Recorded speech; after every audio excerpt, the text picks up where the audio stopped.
meeting tonight. If everyone would get themselves settled down, I'd like to call this meeting to order.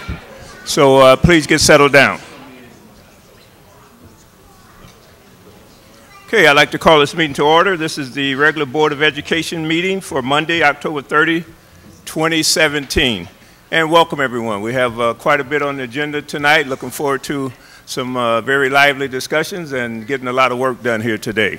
So again, welcome, and I'd like to get the meeting started with the recitation of the vision statement, which is every school will be a thriving school that prepares every student to graduate from high school, college, career, and community ready. Again, welcome to everyone. And we'll move straight through the agenda tonight. And I'd like to start off by recognizing and honoring two of our employees that have recently passed away. First of all, John Arndt, one of the friendliest custodians in the district who worked at Lowell Elementary, unexpectedly passed away this month.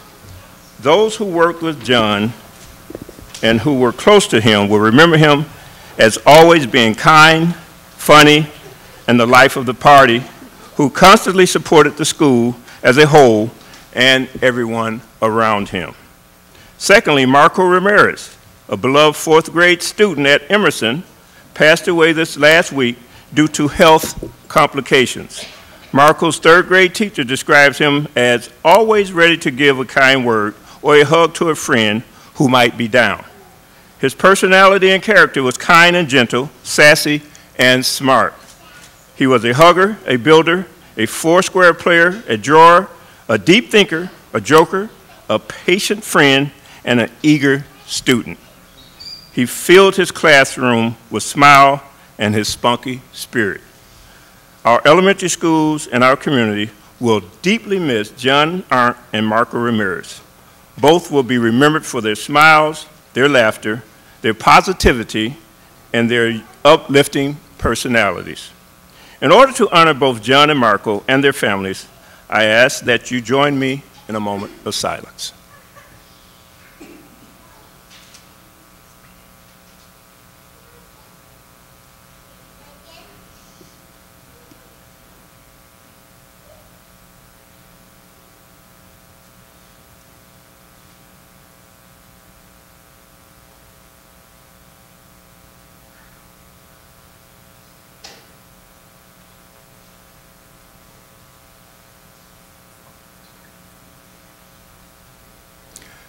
Thank you, and again, our condolences to the Arndts and Ramirez families.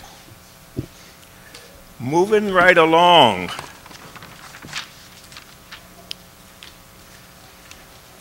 Next on the agenda, the Board of Education would like to recognize 3 Wright Middle School student teammates and their coach who won first place in the 2017 African American History Challenge Bowl National Championships in New Orleans, sponsored by the 100 Black Men of America.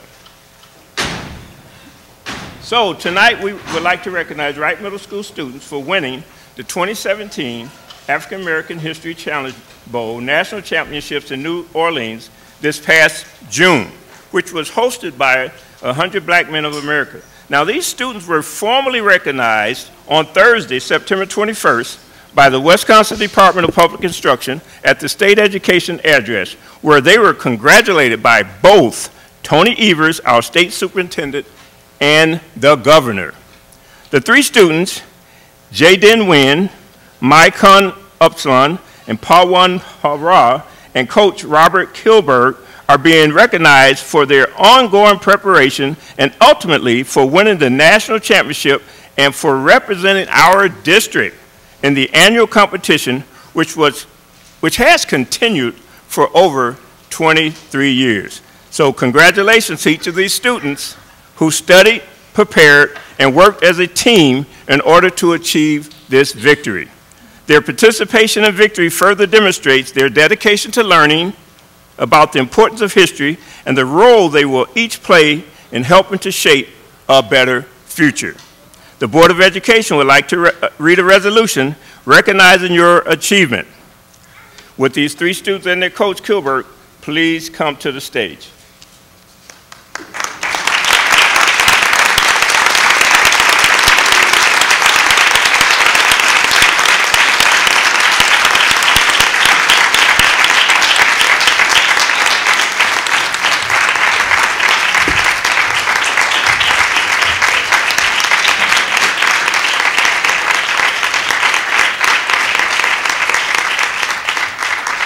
And now the resolution.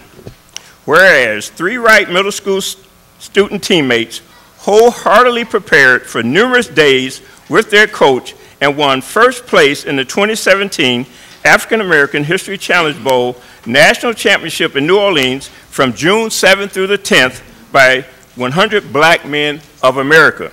Whereas the African American History Challenge Bowl is an educational program designed to enhance the study of African American history and encourages pride, self-worth, and appreciation of African American legacy and culture.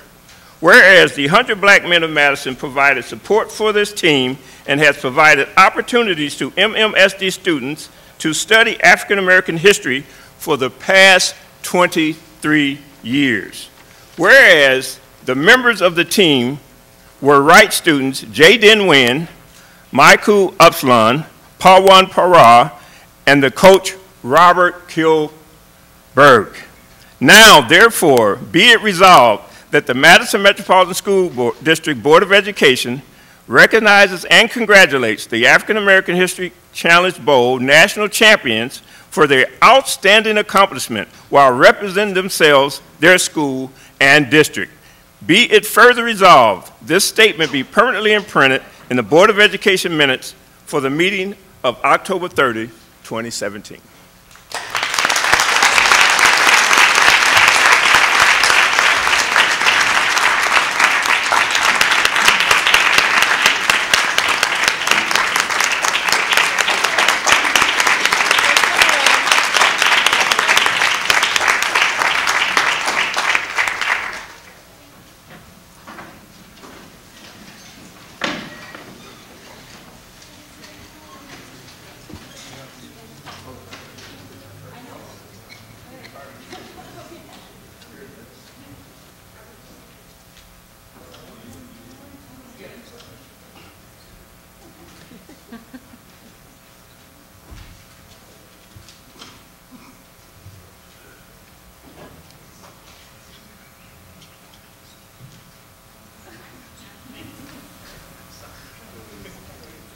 Congratulations, and thanks for your Hey, congratulations. How was New Orleans?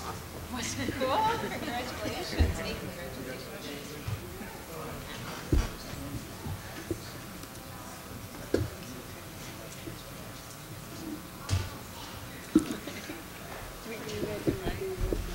Well, once again, congratulations, and we wish you all the very best moving forward and to keep up the good work while continuing to learn about and advocate for historically disadvantaged communities and people. Again, congratulations, guys, and wish you all the best.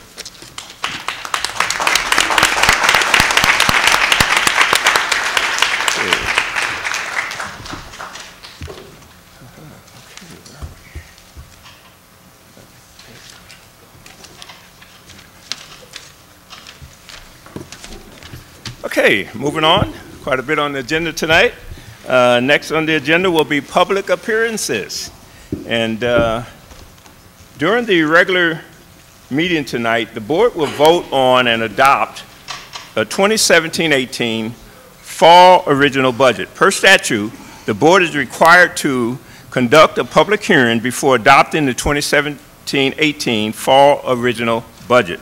Now, the purpose of the public hearing is to provide an opportunity for public input prior to the board vote, which will occur later this evening. So, our first public appearances tonight will be around the budget, and I'll call our first speaker. You'll have 3 minutes, and I'll call you up, and then I'll call the second speaker, so please be ready. So, our first speaker tonight will be Carol Amundson, and Kara will be followed by Caitlin Ireland. So Kara, please come up. Who is that? Who is it for? Oh.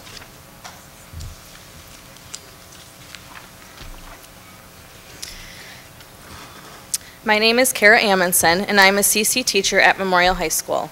This is only my second year teaching for MMSE, but I have been working with and for people who have significant intellectual and multiple needs in a variety of capacities for 17 years. It is because of my versatile experiences that I know we not only can, but have an obligation to do better for our students. It is because of my experiences that I have a strong understanding of what my job is and how to do it well. It is because of my experiences that I come before you today to advocate for an increase in staffing allocation at Memorial. In all the years I have been in this field, I have never experienced staffing inadequacies quite like I have since coming to MMSD. In a district of this size and prestige, it is shocking that we find ourselves in this compromising position with our students and their families. I have the incredible privilege and honor to teach our students who have more significant disabilities. I take my job as a teacher seriously and hold students and staff to high expectations.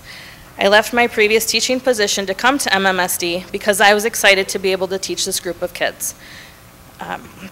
My biggest areas of concern due to staffing this year are the safety of students and staff, our capacity to protect the dignity of our students, our capacity to carry out the services outlined in IEPs, our students having limited access to general education classes, and our workload being unsustainable.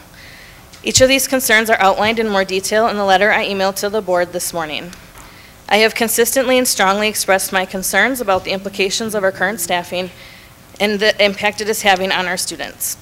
I have clearly indicated our need for more staff to meet basic physical needs, to provide relevant and meaningful educational opportunities, to keep students safe, and to ensure we are able to implement IEPs with fidelity.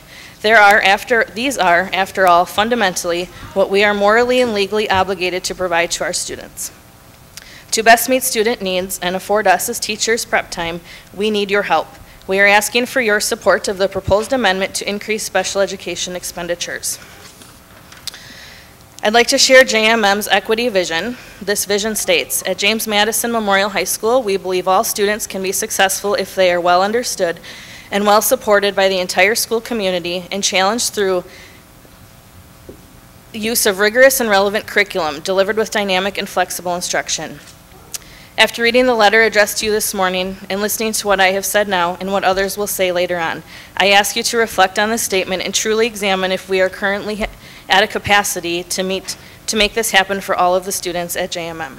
I thank you for opening the lines of communication on this very important topic, one that is near and dear to my heart, and for your time this evening. Thank you. Thank you. Caitlin Ireland, followed by Joanne Junkie.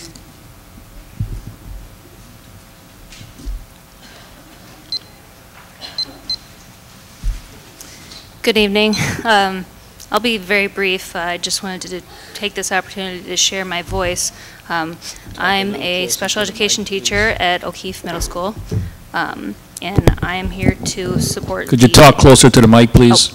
Oh, sorry. I support the proposed increase in funding for special education. I'm here to support my coworkers, and most of all, I'm here to support my students, all of our students.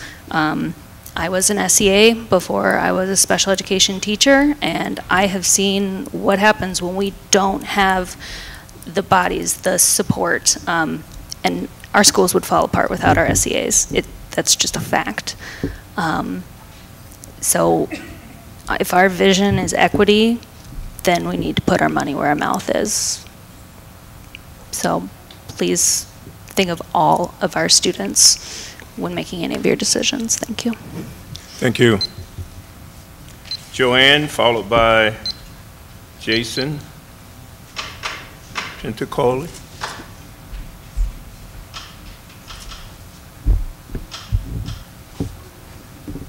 Good evening. I'm Joanne Junkie, mom to 2 MMSD students, one at Jefferson and one at Memorial. Special education assistants have been an important part of the educational trajectory of both my girls across the many years they've been learning within the district. For Lydia, a sophomore who has not needed direct SEA support, SEAs have helped support her classmates to be part of the classroom community, helping to keep classrooms welcoming and safe. For Miriam, a 7th grader who has needed one-on-one support ever since kindergarten, her education and safety has literally depended each and every day on the SEAs in her life.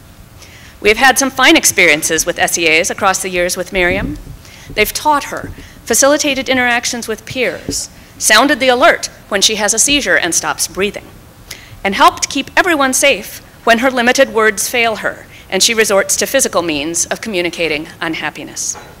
In years past, they've also helped include her in general education classes, though there's unfortunately very little of that happening this year.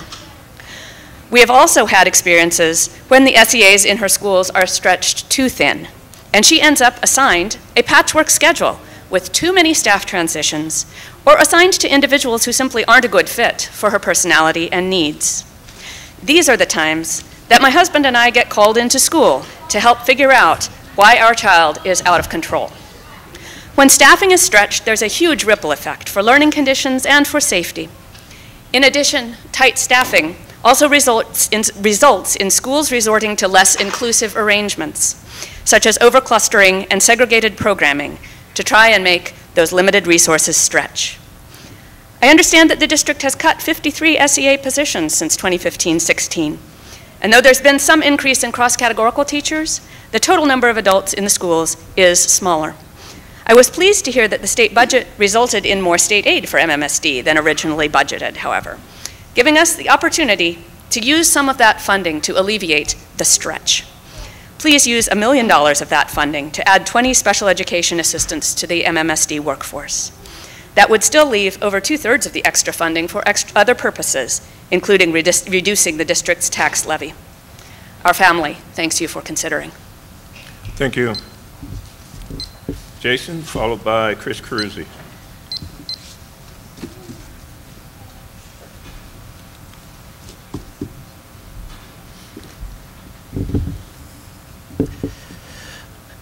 Good evening, my name is Jason Penikoff, and I'm a special educator at O'Keefe Middle School and a father of 2 Madison Public School students, Theo, who is in 4K, and Grace, who is a 3rd grader at Kennedy Elementary.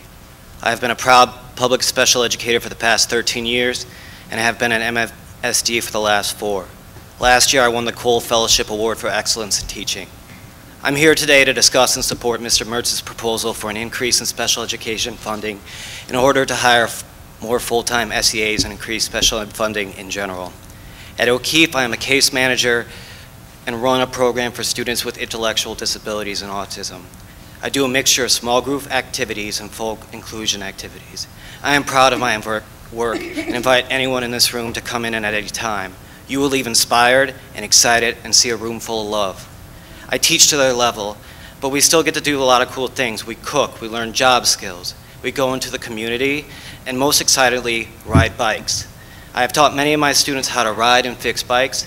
Ms. Burke and Trek sold us a tandem at cost last year that we crowdfunded to purchase. My program has been used as a model for other middle schools, and I'm known through the district as someone who will do anything for their students. I love being a special education teacher, and I believe it is my calling. It's not just a job for me or anyone else who does this job. It is what has kept me in this field for as long as I can. And I'm the longest serving special ed teacher in my school at 13 years. That's not okay. However, this year has been especially hard. I've had a transfer in of 3 students, all of which who had one-to-one SEAs in their elementary school. These students are identified with low-functioning autism and have needed one-to-one support to keep them included and educated. However, even with this upcoming need of students, allocation for special ed assistants in my school have been cut. I reached out to John Harper and stated my concern. He told me to wait until 3rd Friday count until reallocation. I knew these students were going to need more help and that I knew it was going to be a challenge. However, I was still not prepared for what happened. Even with observing them at their elementary schools, meeting with their parents before school and planning activities for them, I was not prepared for their behavior. I was repeatedly hit, bit, and scratched. I left work with bleeding wounds on my arms and legs, but I worked even harder.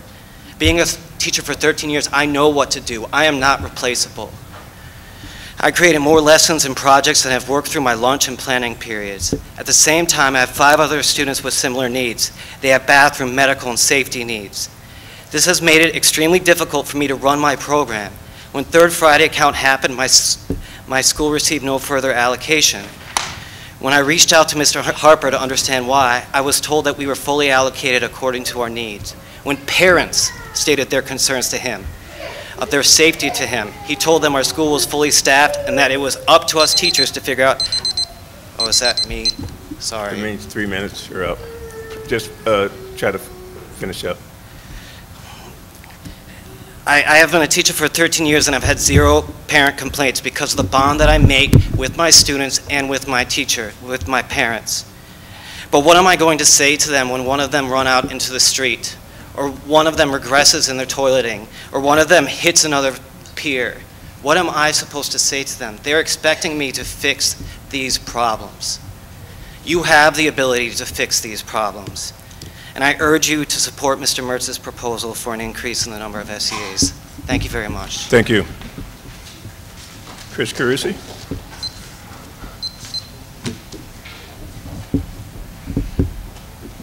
Hello, I am speaking to you tonight as a parent and as a taxpayer, and like the speakers before me, I strongly encourage you to pass an amendment to the budget that is on the table tonight that will allow for more SEA staffing. The budget and tax levy that you decide on tonight should provide adequate resources to fully support all of our students with special needs. The story we heard from the memorial parent last week and the stories we've heard from everybody who's come up to the podium thus far, many of them are heartbreaking, and not only are they heartbreaking, but they're kind of embarrassing. As a community and as a district, we are much better than this, and we need to put our money where our values are and support special ed staffing that meets the needs of every child in our schools. On top of that, the behavior education plan and staffing go hand in hand. And right now, we are asking our staff to change their mindsets so that we can have more success with BEP implementation. And I think most of us agree that changing our mindsets is a good thing to do, but if we're asking staff to change their mindsets, we also need to fully support them in their classrooms so that they can do that work. If they're just trying to meet the basic needs of their children so they can sit in a classroom with dignity and also teach and also work on their mindset, they're not going to succeed. So in order for the BEP to succeed, I think we need to put resources behind more SEAs for our classrooms. I was also up here to talk briefly about the Islas Montessori Academy proposal.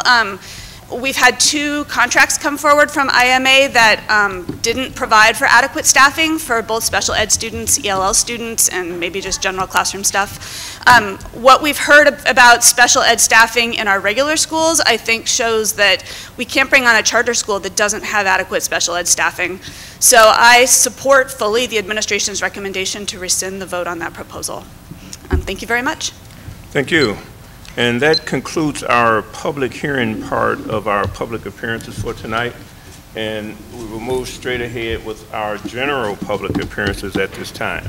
And the first speaker in our general session will be Pam McGillivray, followed by Lucy Naxey.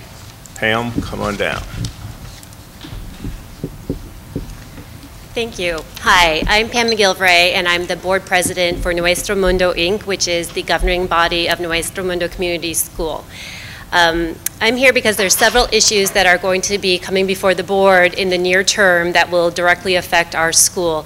Probably the first that I want to mention is the capital improvement project, because as you know, we're a school without a permanent home. There's also the charter renewal policy and the amendments to that may affect our renewal process. And then, of course, there's our own charter renewal application that will be coming up, which will be the 3rd iteration since we started in 2004. So we have been a school, part of MMSD, for the last 13 years. Nuestro Mundo was started as a charter school as a strategy to help address the achievement and opportunity gap of our Latino students, and we continue with that important mission. We work to bring different cultures together in a learning environment that fosters equity and compassion. And I look forward to showing our metrics with you as we go through the application process. But in the past, as NMI has gone through this renewal process, we have observed that there's not been a great opportunity for the board to actually get to know Nuestro Mundo and its community. So we are, in the meantime, going to provide some qualitative information through these public appearances and allow for people to share some of their stories so you can get to know what a great community Nuestro Mundo is. In fact, we have a speaker following me who will provide just that information. I would also like to encourage all the board members, if they have an opportunity, to go to Nuestro Mundo and observe firsthand what a great school it is, and to observe firsthand dedicated teachers, staff, and students and community members working hard together. We look forward to working with you through this process, and thank you. Thank you. Lucille, followed by Peter Graffy. Good evening, my name is Lucia. I am mother of 5 children, 3 of which went to Nuestro Mundo, kinder to 5th grade, and 1 is currently enrolled. In the summer of 2006, I went to Frank Alice Elementary School to register my oldest daughter. They told me I could choose from 2 options: enroll her in Frank Alice, where they will teach her 100% English, or in Nuestro Mundo, where they will teach her 80% Spanish and 20 English. I say thanks, I think about it, even I knowing that I wanted her in Frank Alice. Like most native Spanish-speaking parents, I wanted my daughter to be fluent in English. Spanish, I could teach her at home. English was my priority. A few days later, registering her at Frank Alice, my phone wouldn't stop receiving calls from a Satan phone number. When I finally answered, it was Nuestro Mundo personnel wondering if I changed my mind. After Sammy convinced me, we came to an agreement to take the program for 3 months. After the 3 months trial, I decided to keep her enrolled. By the end of the school year, I realized that Nuestro Mundo will help her reach the fluency in both Spanish and English needed in order to benefit from them in the future. Nuestro Mundo is not only a dual language school, it's a home. It's an open world that leads to many doors and opportunities. Thanks to Nuestro Mundo, my family has been introduced to many valuable opportunities. Thank you for your time. Thank you. Peter, followed by Heather Driscoll.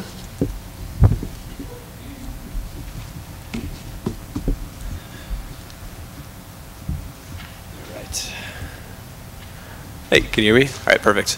I'm going to give this to you quickly before I get started. It's a policy from August 2015. I sent an email to the board about it about a week ago. It has to do with facility rental charges. So my name is Peter Graffy. I'm a grad student at UW.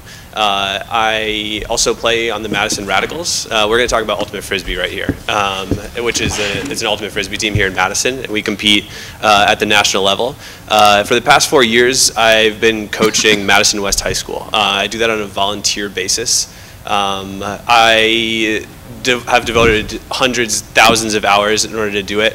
When I first took over, I initially had about 25 kids, and now I have about 150 kids, which means about 1 in every 15 kids, 1 in every 10 that go to West High School play Ultimate Frisbee, which is pretty great.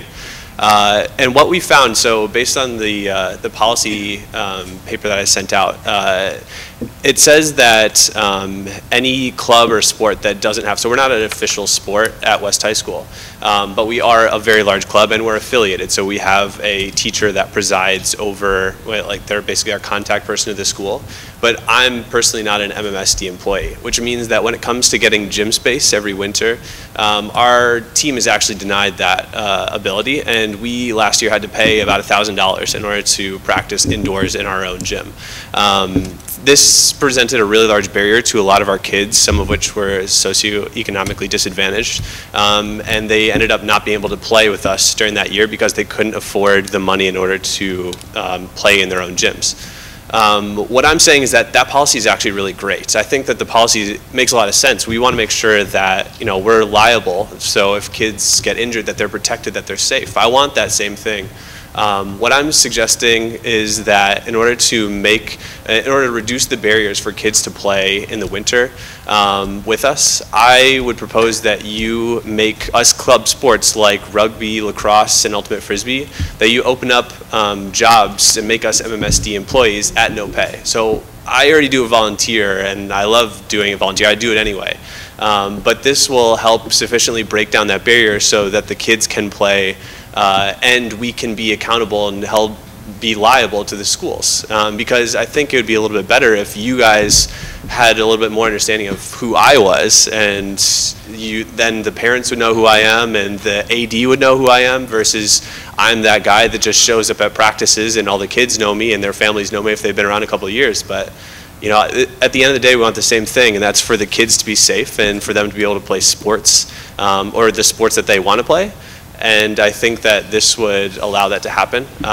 So think it over and see if you can potentially make that happen. But yeah, I thank you for your time.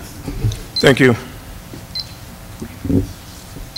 Heather, followed by F.L. Miller.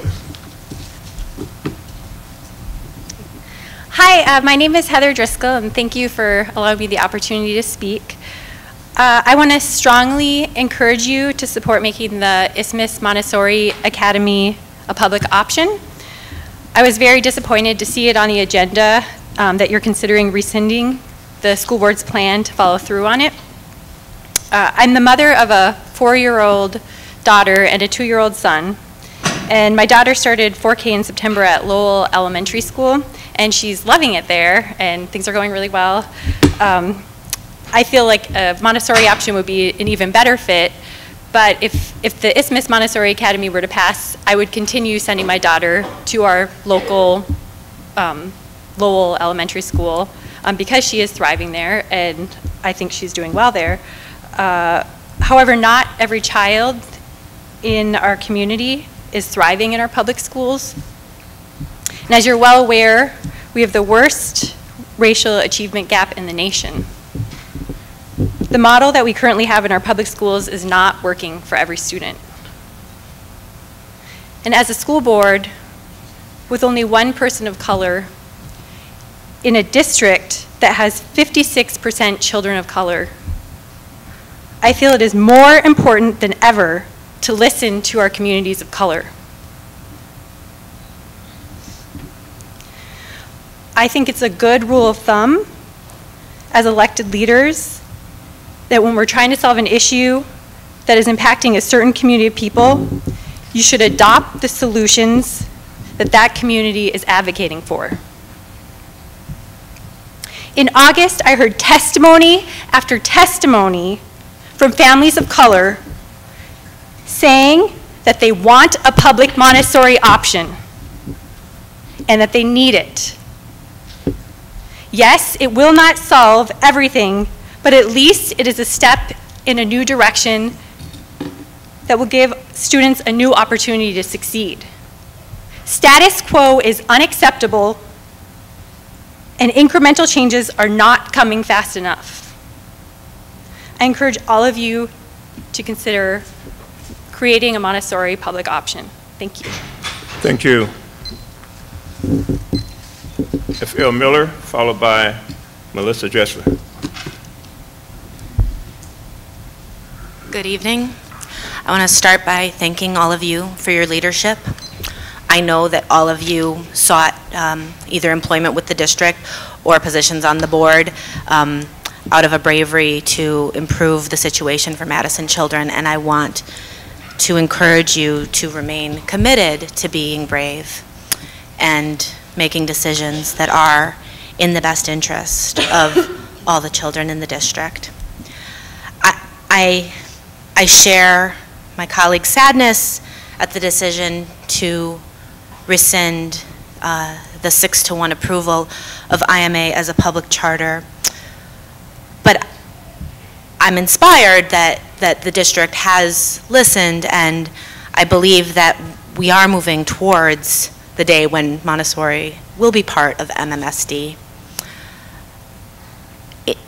I think I'd like to ask us to be a little less cautious these days.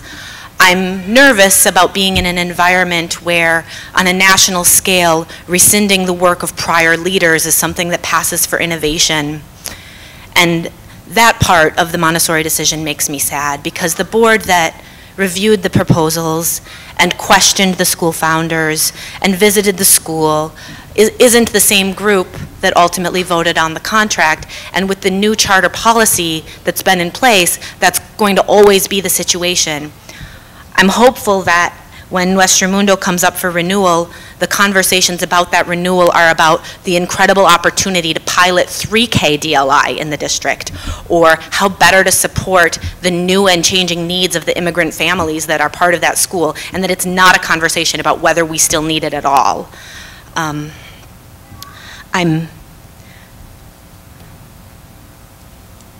hopeful that we can be brave.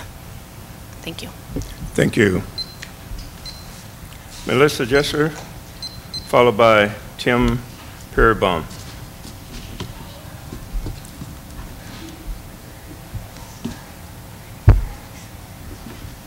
Hello, everyone. He's very close to being asleep, so he just had to join me here. This is his favorite space. Thank you for being here tonight, and thank you for allowing us to speak. I just wanted to share that a special thank you to those of you who have been, as Franny said, very brave. That takes a lot in this day and age. And when I see that happen, and when others see that happen, I think about doing hard things. There is a pediatric neuropsychologist who is a strong supporter of the Montessori method, Dr. Stephen Hughes. And he talks about children who have been guided through the Montessori prepared environments as being good at doing things. Well, I think that children are good at doing things all the time, regardless of their environment. Some environments are better than others, for sure. But I think that all kids are good at doing hard things. I don't always believe that of adults. Sometimes I think we get in the way. And I think our job is to look at each other and do hard things. And I think that does make us brave, and that makes us innovative, and it makes us nimble, it makes us all the words that make us feel good about what we're doing. This process has been interesting, and it's been a learning experience, and I really appreciate having the chance to meet with President Howard and Anna Moffett and Dylan the other day, along with Carrie as well. And we talked about how we somehow circled back around to the beginning after 5 years, and how we've always been available to help plan and prepare and implement and assess and evaluate AMI Montessori programs within already existing schools. We are here for that. And I wanted to say, for the record, on behalf of our community, but also on behalf of people who spoke and really said that they wanted this, that we need to be good at doing hard things. And to do that, we do need to move a little bit faster, and sometimes it won't fit the same mold that everyone is expecting. And you can count on us to be a partner in that. Thank you very much. Thank you. Tim, followed by Kelly Simpkins. Tim Parabon. Okay. Kelly Simpkins.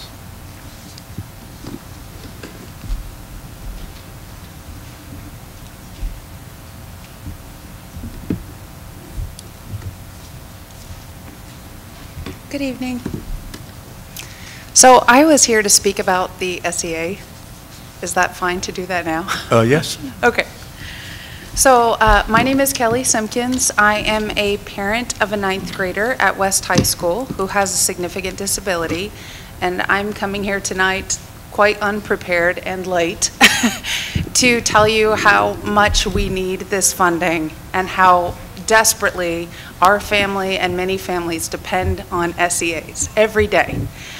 I would say that the cuts go hand in hand with the downfall of my child's education.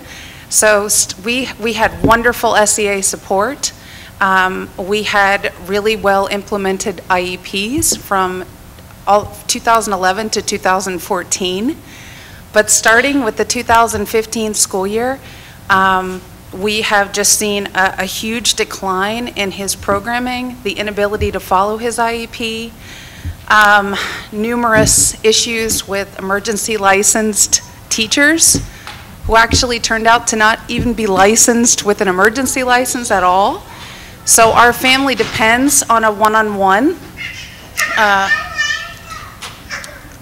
SEA to really allow my child to have the programming in an inclusive setting in general ed classes, and that's not happening now either in our 9th grade year at West High School. Many of the students with significant disabilities at West are all being clustered together in a room. It's got a number, 1112, and instead of offering them general ed programming as according to their IEP, they are segregated because of lack of SEAs. There's no one to support them in general ed classes. And we've been told even all of the clubs and the extracurricular activities, our child can't participate in that because there's not enough SEAs to go around. We've had issues, our child's had a seizure at school, totally unrecognized, again, because of SEAs not staffing and being there, hands-on, the way that they're supposed to be according to his IEP. It's caused us issues with transition planning, so from that middle to high school, transition planning and trainings, SEAs weren't available, so the hours just weren't met. The training hours were not met. And I can't even tell you how many problems that causes for the staff, for my child, for the programming. It's just, it's all encompassing. We're putting too much on too few people, the responsibilities that they have for these students with significant needs. I'll also say that the lack of SEAs or the reduction has caused issues with burnout. We've seen SEAs quit mid-year. They're not able to keep up the pace because they're asked so much. They're taxed heavily. So please support this amendment. Thank you. Thank you. And sounds good. Sounds good. That concludes our public speaking for the night. It concludes our public hearing and our general public speaking sessions. And thanks to all of our speakers tonight for presenting a lot of valuable information to the board. So we'll move on. And our next item on the agenda will be approval of the minutes.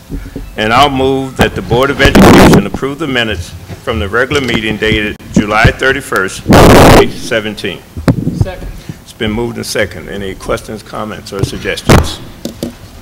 Seeing none, Lori, advisory vote, please. Aye. All in favor? Aye. Any opposition? Motion carries 7-0. Next item on the agenda, Board President's announcements and reports. First announcement for tonight, Gifted Education Week 2017 is November 12th to November 18th. The week of November 12th through November 18th is Gifted Education Week, affirmed by the Wisconsin Department of Public Instruction. Now, our Advanced Learning Department is proud to announce that there are instructional resource teachers who are now support each of our schools. Now, their department and the curriculum and the instruction department have been working together to update the identification system to be more equitable and proactively engage students from underrepresented groups. Now, we appreciate both departments for continuing to work collaboratively within the district to serve the unique needs of each of our students. Secondly, transition teacher Fred Swanson of West High School helps students become employed. Fred Swanson, a transition teacher for students with disabilities at West High School, has been working to help place our graduating students in their permanent part-time jobs. Now, WISC TV News 3's Do Something Good local news story that was aired earlier this month helps to shine light on his efforts and on the efforts of all of our transition teachers that strive for progressive change and highlights their overall commitments to our students. Now, Fred's primary goal is to ensure there are no differences in opportunity for our other students than are available for his own children. His daily motivation is knowing that he has helped and will continue to help other parents' children advance by giving them the opportunity to be both successful and happy moving forward in life. Now, we highly appreciate Fred's ongoing work on behalf of our MMSD students. And MSCR receives 2017 Excellence in Inclusion Award. The National Recreation and Park Association recently presented the Madison School and Community Recreation, more commonly known as MSCR, with the 2017 Excellence in Inclusion Award at the NRPA National Congress in New Orleans, Louisiana, which took place earlier this month. Now, MSCR assists our school district by offering sports and recreation designed for students with disability and inclusion services for individuals with and without disabilities to participate together. Now, in total, MSCR serves 4,685 participants with disabilities. We thank MSCR for helping to reach both organizations' shared vision that everyone can have access to park and recreation opportunities in our community. MMSD receives the Movita's Community Institution of the Year recognition for 2017. Now, for the 7th consecutive year, La Movita Radio celebrated Hispanic Heritage Month with a luncheon that acknowledged organizations and individuals who have served the Latinx community in Madison. This year, our district was selected for the Community Institution of the Year Award, and Dr. Jen Cheatham was selected as the recipient on behalf of the Madison Metropolitan School District. Now, Dr. Sylvia Romero Johnson, Executive Director of the Office of Multilingual and Global Education, attended and accepted the award. In her acceptance remarks, Dr. Romero Johnson highlighted the positive role that the Latinx community plays in the school community, the critical need for greater involvement in our schools, as well as Dr. Cheatham's commitment to our students and programs. Our school district appreciates La Movita's acknowledgement, and we will continue to uphold our commitment to the Latinx students and our entire Latino Madison area community. And congratulations, and here is the award. It's a great looking award that we received. So thanks.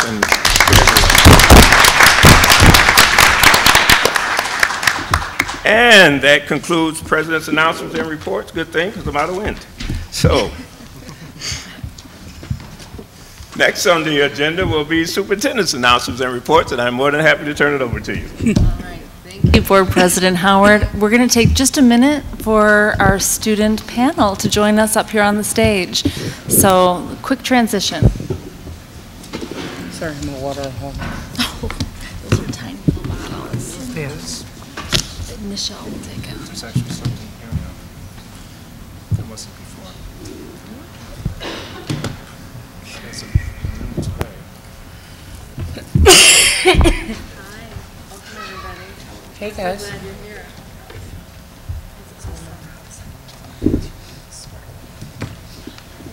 You got your spot? Okay. And Michelle, all right, we're going to go ahead and get started. It's great that you're here. Thanks for being here. So a few words to the board before I pass it over to Nichelle and our students.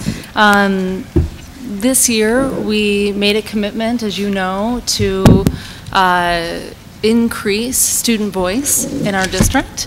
That is incredibly important to us. These guys know better than anyone what's working and what isn't working in our schools and how to make them better. And so we're thrilled that they're here so that you can hear from them.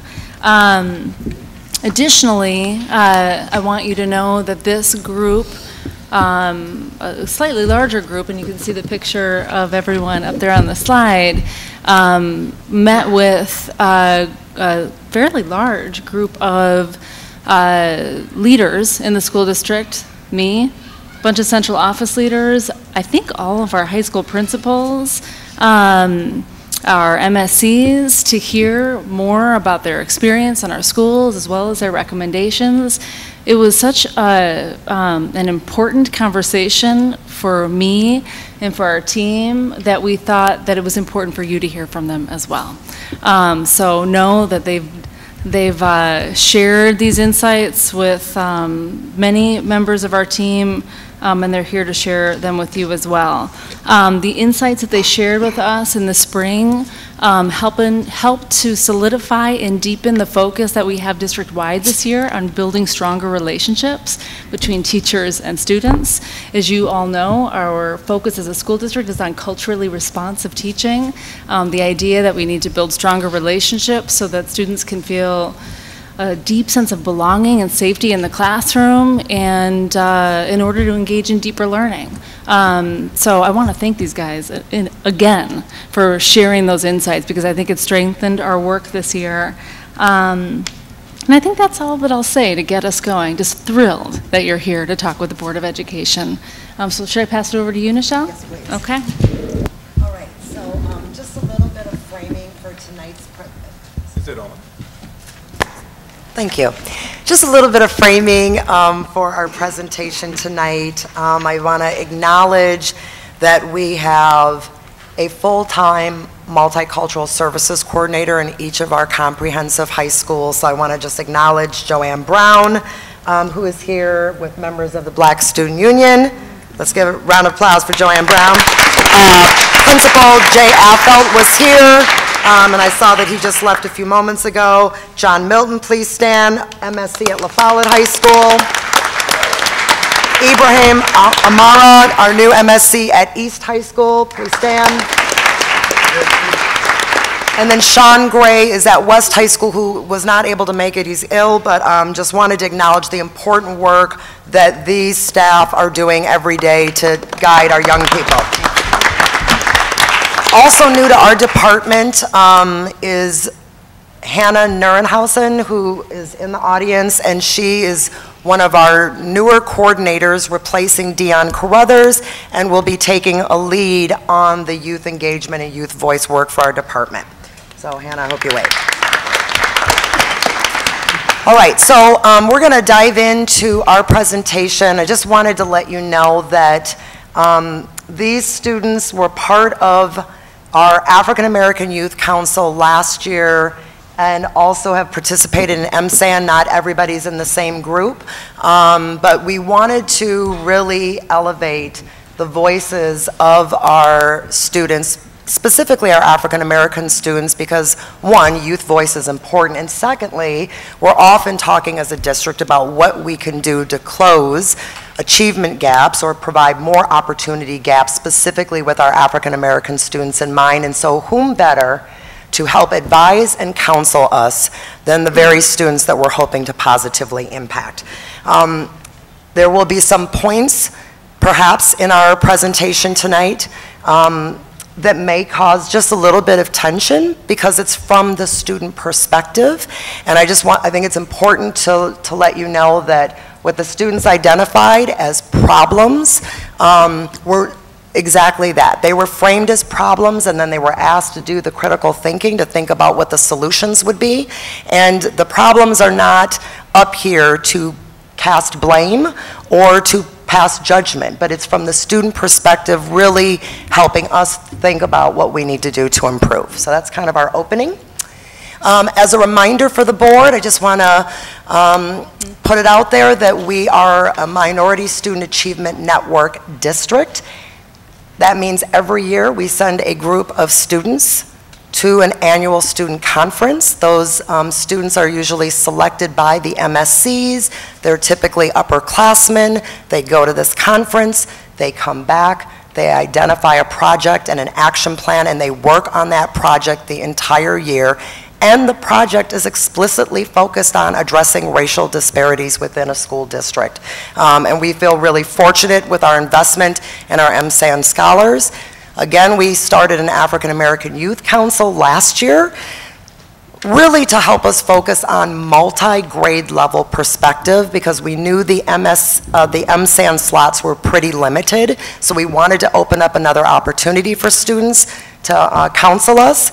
And then, of course, at the school level, we have Black student unions who are led by our MSCs. So these are just the 3-level platforms that we have right now for African American Youth Voice.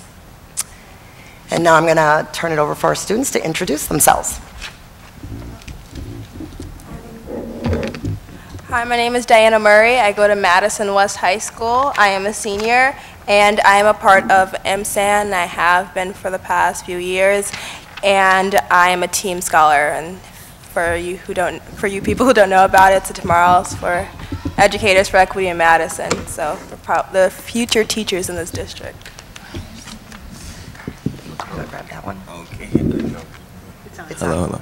Okay. Hello. My name is Norman Davis, and I'm a sophomore. I mean, a junior in high school. Sometimes you forget what grade you are. Okay. I'm a junior in high school. I'm the vice president of BSU at West High School. I'm in Max Scholars. I just joined MSAN this year, and I'm in school right now. My name is Kavion James Ragland. I'm a junior at Madison LaFollette High School, and I'm a part of African American Youth Council, and I'm kind of involved in BSU. Hi, my name is Nagwa Beal, and I am a senior at East High School, and I have been a part of African American Youth Council last year and this year, and BSU as well, previous years. My name is Tiara Fountain. I am a senior at Madison Memorial High School. I am a part of MSAN. This is my first year. BSU, I think my second or third. And this is my second year for the African American Youth Council. So us members and other members of African American Youth Council we focused last year on a variety of topics and issues within our school districts. For instance, we focused on ACP, which is academic career planning, student discipline, the transition from 8th grade to 9th grade, and as well as we talked with our principals about issues they saw within our schools. And all of us agreed to focus on student-teacher relationships, and we came up with a problem statement, which is African American students find it difficult to achieve in our high schools because they feel teachers struggle to build authentic relationships that show they care about their successes as well as ours. So.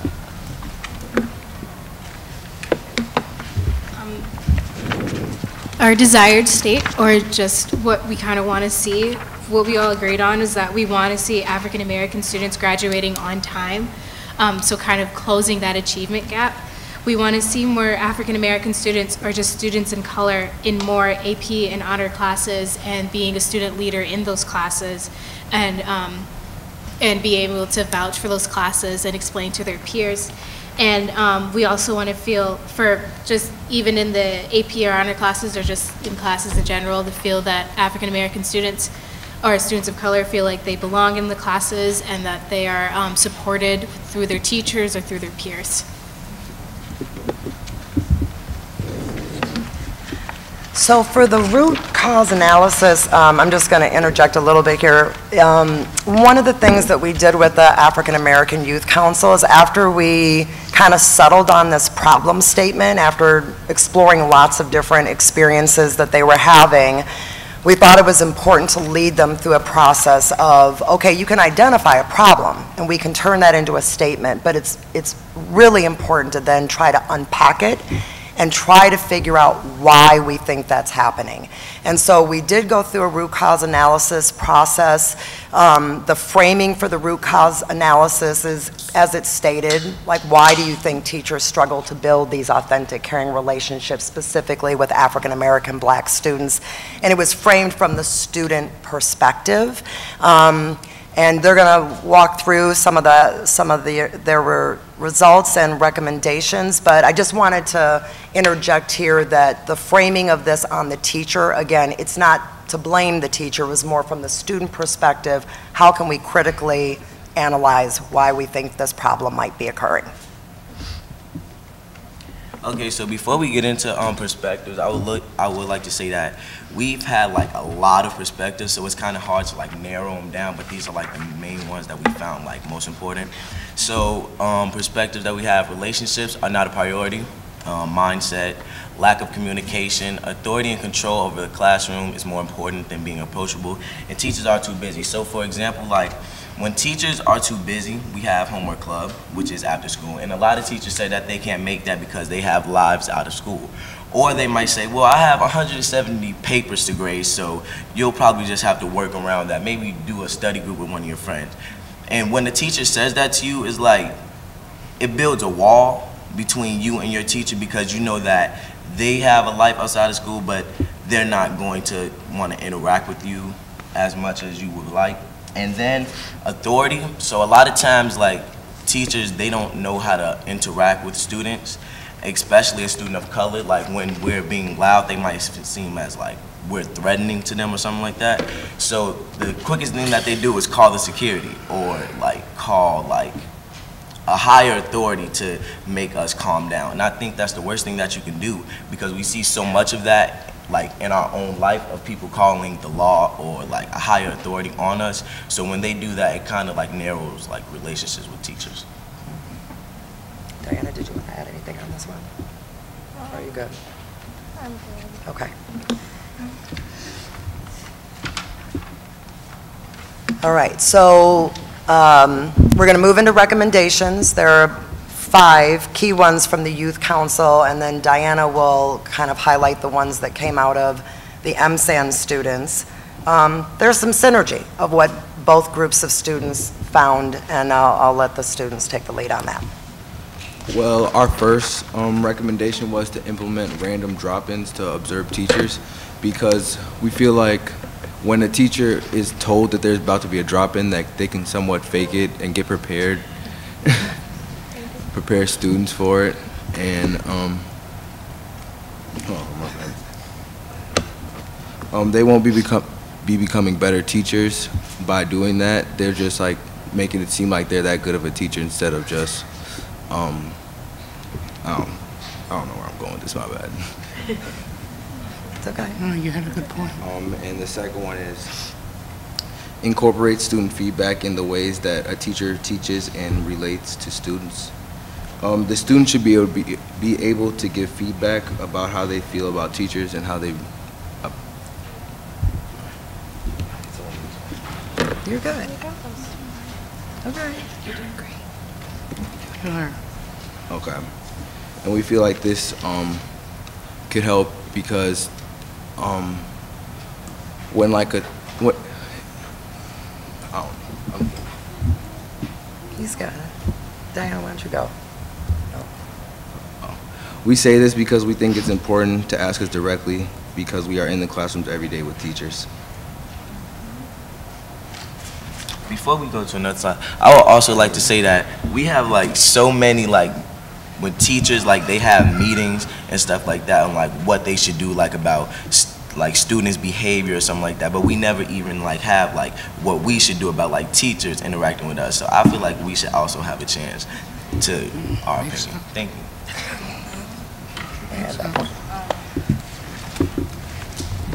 So continuing on with those recommendations, we also had that there should be consistent meetings with teachers to focus on how they communicate and relate with their students, as well as offer a class to teachers so they can go to and offer a class that teachers can go to on how to interact with students and improve their people skills.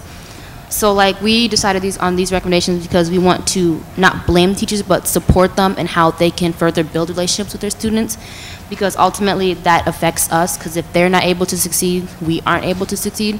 And so we want them to be able to go to meetings so they are able to discuss and reflect on how they're successfully being able to relate and build relationships with their students, as well as to develop ideas on how they can work on their steps and how they can better their process. And so they're able to bounce off ideas off of each other and help one another. And also to offer a class so teachers are able to sort of improve their people skills, because not every teacher is able to connect with a student sort of off the bat. And it's just you want them, because people skills is necessary to be a teacher. And I feel like if you don't have that, then it's just like you're just talking to a student and just like they're just retaining information, nothing's really going to their head. But like if you have that relationship, it's able to, the information is able to build up and further, the students further to succeed in that class instead of just taking notes every day. So yeah.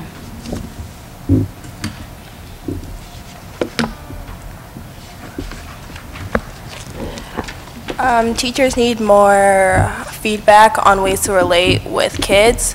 For an example of this is that our school at Madison West High School, we're working towards, like the rest of the district, how to teachers building relationships with students. But I've seen this played out in ways that are not culturally responsive or ways that come off as racist. And we know that our teachers are working really hard, but if we allowed student feedback to teachers, they could do a lot better job.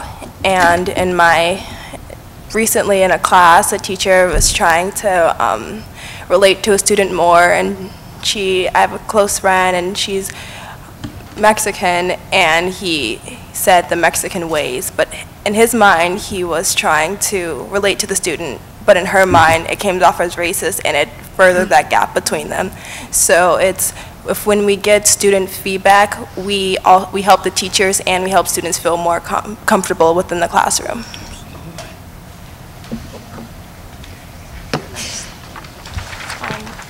So these were the recommendations made from MSAN, MSAN students last year. The first recommendation is teachers should make an effort to attend students' extracurricular activities and see us outside of class. And that's a really big one. A lot of teachers I've talked to, there are many teachers who do make the efforts to come to every football game and every basketball game. That's not what we're asking, but it's lovely. But there are also teachers who make it clear that their job is to only teach us and not to build a relationship with us outside of the classroom or even inside the classroom. Give genuine compliments about me as a person. So like, we understand that students have 150 kids total throughout the day, but when you build relationships, you notice subtle differences, and I feel like that's really important for building relationships. Schools need to create and support systems for all students and not just for excelling African American students. So I've seen that at West with Homework Club and teachers coming in during days where they don't have meetings after school to help their students and teach their students outside of the classroom, so give that extra tutoring. And that would be helpful if more teachers from other subjects came out and did that. And we've had a few Spanish teachers from higher level classes come in and help students of color, especially because we definitely don't see students of color in higher level language classes, so that has kept a lot of students of color in higher level language classes. And the fourth one and the last one is to provide space for all students to share how they feel. So circles and weekly updates. An example of this is last year in physics, we every Monday we had a feedback or talk about our weekend, and it's really small, but once you do that every other week, you build a classroom relationship and a student relationships to the point where teachers are checking in and asking about how like a certain event over the weekend goes. And when you do that often, you feel as if you are welcomed in the classroom, or as if your educator cares about you outside and inside the classroom. And just as a reminder, the MSAN students last year did do a video project, and then we sent you that video, I think, May or June, so we didn't go into the video project today. Okay, so last year's focus for both of these groups was really identifying a problem, then identifying solutions, and then providing district leaders and their principals with recommendations. And so we wanted to turn the corner a little bit and get some perspective on what the students are seeing so far this school year. Do you feel like leadership heard you in terms of some of the recommendations, and are you noticing any differences? And if not, you can also keep it real.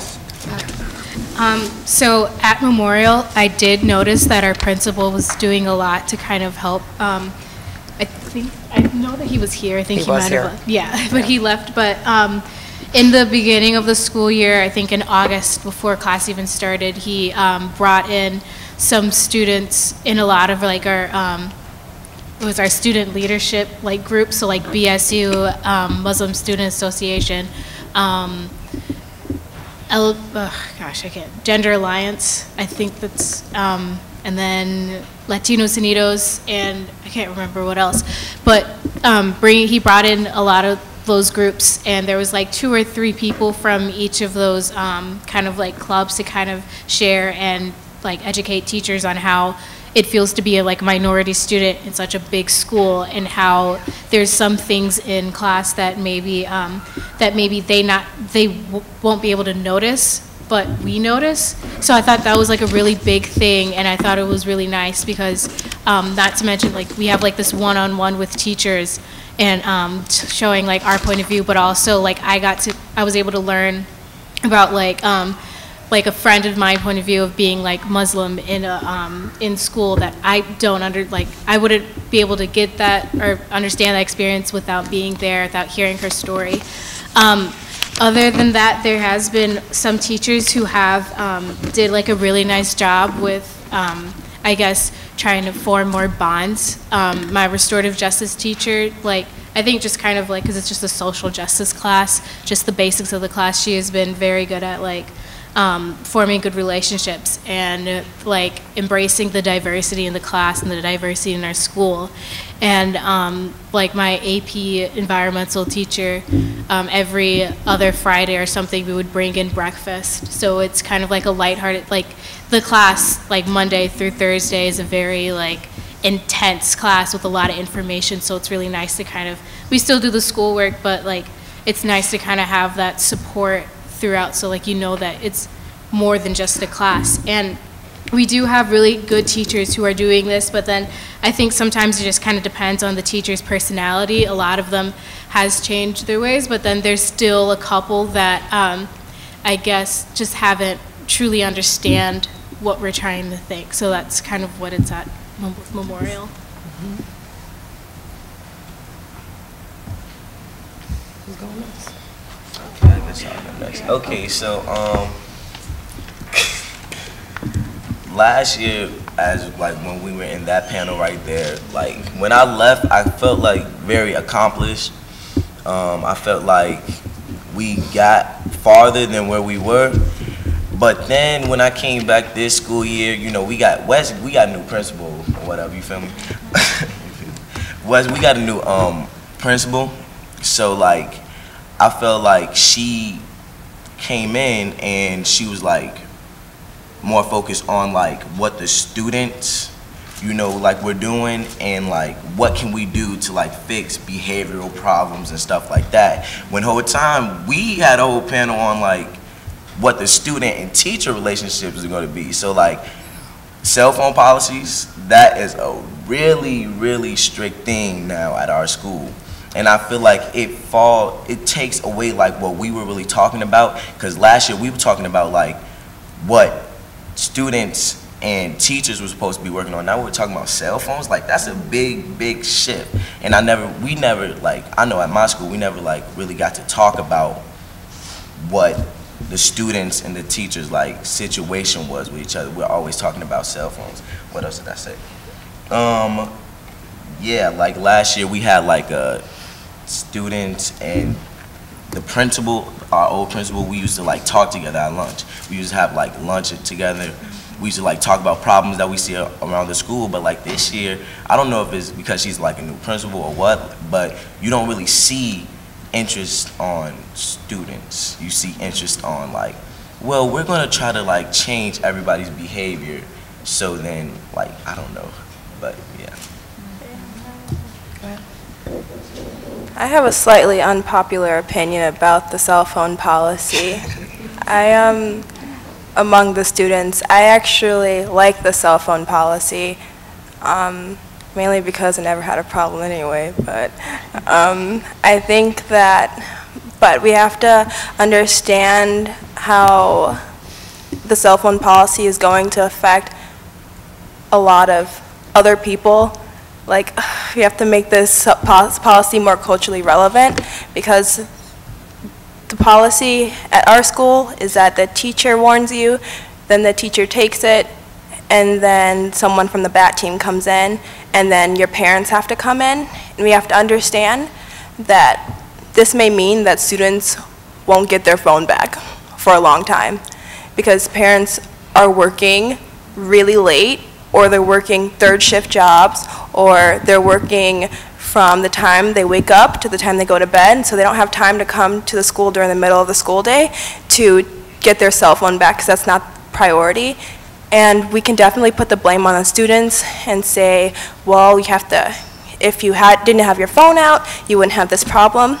But we have to also reflect on our teachers and say, what is it about this curriculum that students are not engaged, or what is it about this classroom environment where students don't feel like they are, that they don't matter. And it's like that reflection back and forth between the two variables. And so yeah, it's reflection on both parts really. And I've seen in classrooms where I've had relationships with teachers, or that's a teacher that a lot of students have relationships with, cell phone and behavior is not a problem. So it comes from both sides. And I would like to... Norman, hold on one sec. Can I get, you guys have any, Nagua or Kavion, do you guys want to talk about anything you've seen this year that you think is different, just because I want to make sure you each have a turn? So I'll just say that in my AVID class, we do, like what was mentioned, the circles, like the weekend reflections of how people went, and we also do that like in Spanish. And I just like how those, especially in AVID, it makes us, we get to know each other a little bit more about what we do in our outside lives, and it just makes the classroom environment feel more comfortable. So that's what I want to say. One thing that I have noticed is that sometimes when I'm in my some of my honors classes, that an assistant principal will drop by just on some random stuff and just see how the class is going. So I don't know if he's taking notes, but he just stops by and sees like how things are going.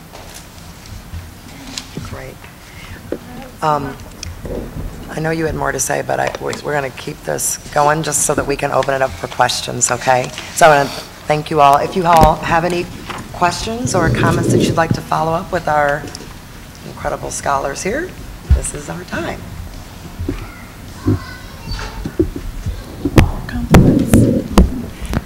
So, go ahead. Go ahead. Thank you for being here. It's fantastic to hear from you. So we appreciate your just thoughtful comments and all of the work that you're doing. I wondered if you could reflect a little bit on what got you to here. So in elementary and middle school, you are all obviously very accomplished, talented students and members of our community. I just wonder what you think, what were kind of some of the pieces or the important pieces that got you here?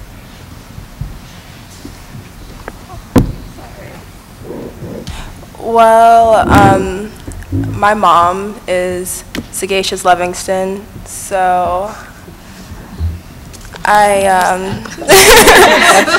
why. And I went to Shorewood Hills Elementary, which in most cases we don't have formalized tracking in our schools, but in a way, in an unformalized way, I feel like I was tracked. And then in middle school, I felt like 6th grade year, I was definitely tracked into lower English classes. But then I joined the People program, and I definitely had that support. I had my mom who was constantly working with me. She was never super invested in my education in a way where she like forced me to take higher level classes, but she was invested in my education where when she had the time to ask me about my day and ask me what I was struggling with, she asked me, and a lot of students don't have that. And then I joined Avid in 8th grade. And so then I had both people in Avid working with me. And then I joined Team Scholars. And after my freshman year. And so then I had all of these programs working together, and so there was no way I could fall through the cracks because I had all of these people constantly making sure that I was okay and constantly making sure that I was pushing myself and challenging myself, and a lot of students don't have that. And so that's where the differences are with me and a lot of other students. Not that I don't have problems, but I have people to support me through my problems.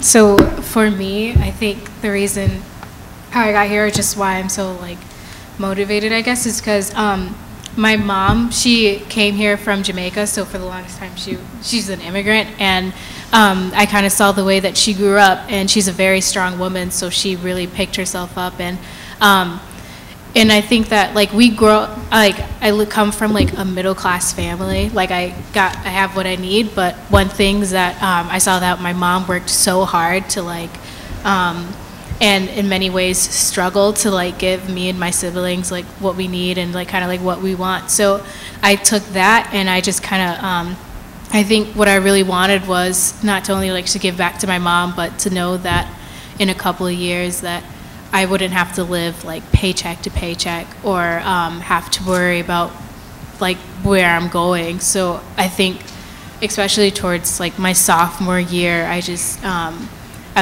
like started doing all these activities and being a part of the community because not only did I want to give back, but I was just so appreciative of what I had, and I just wanted to keep going, if that makes any sense.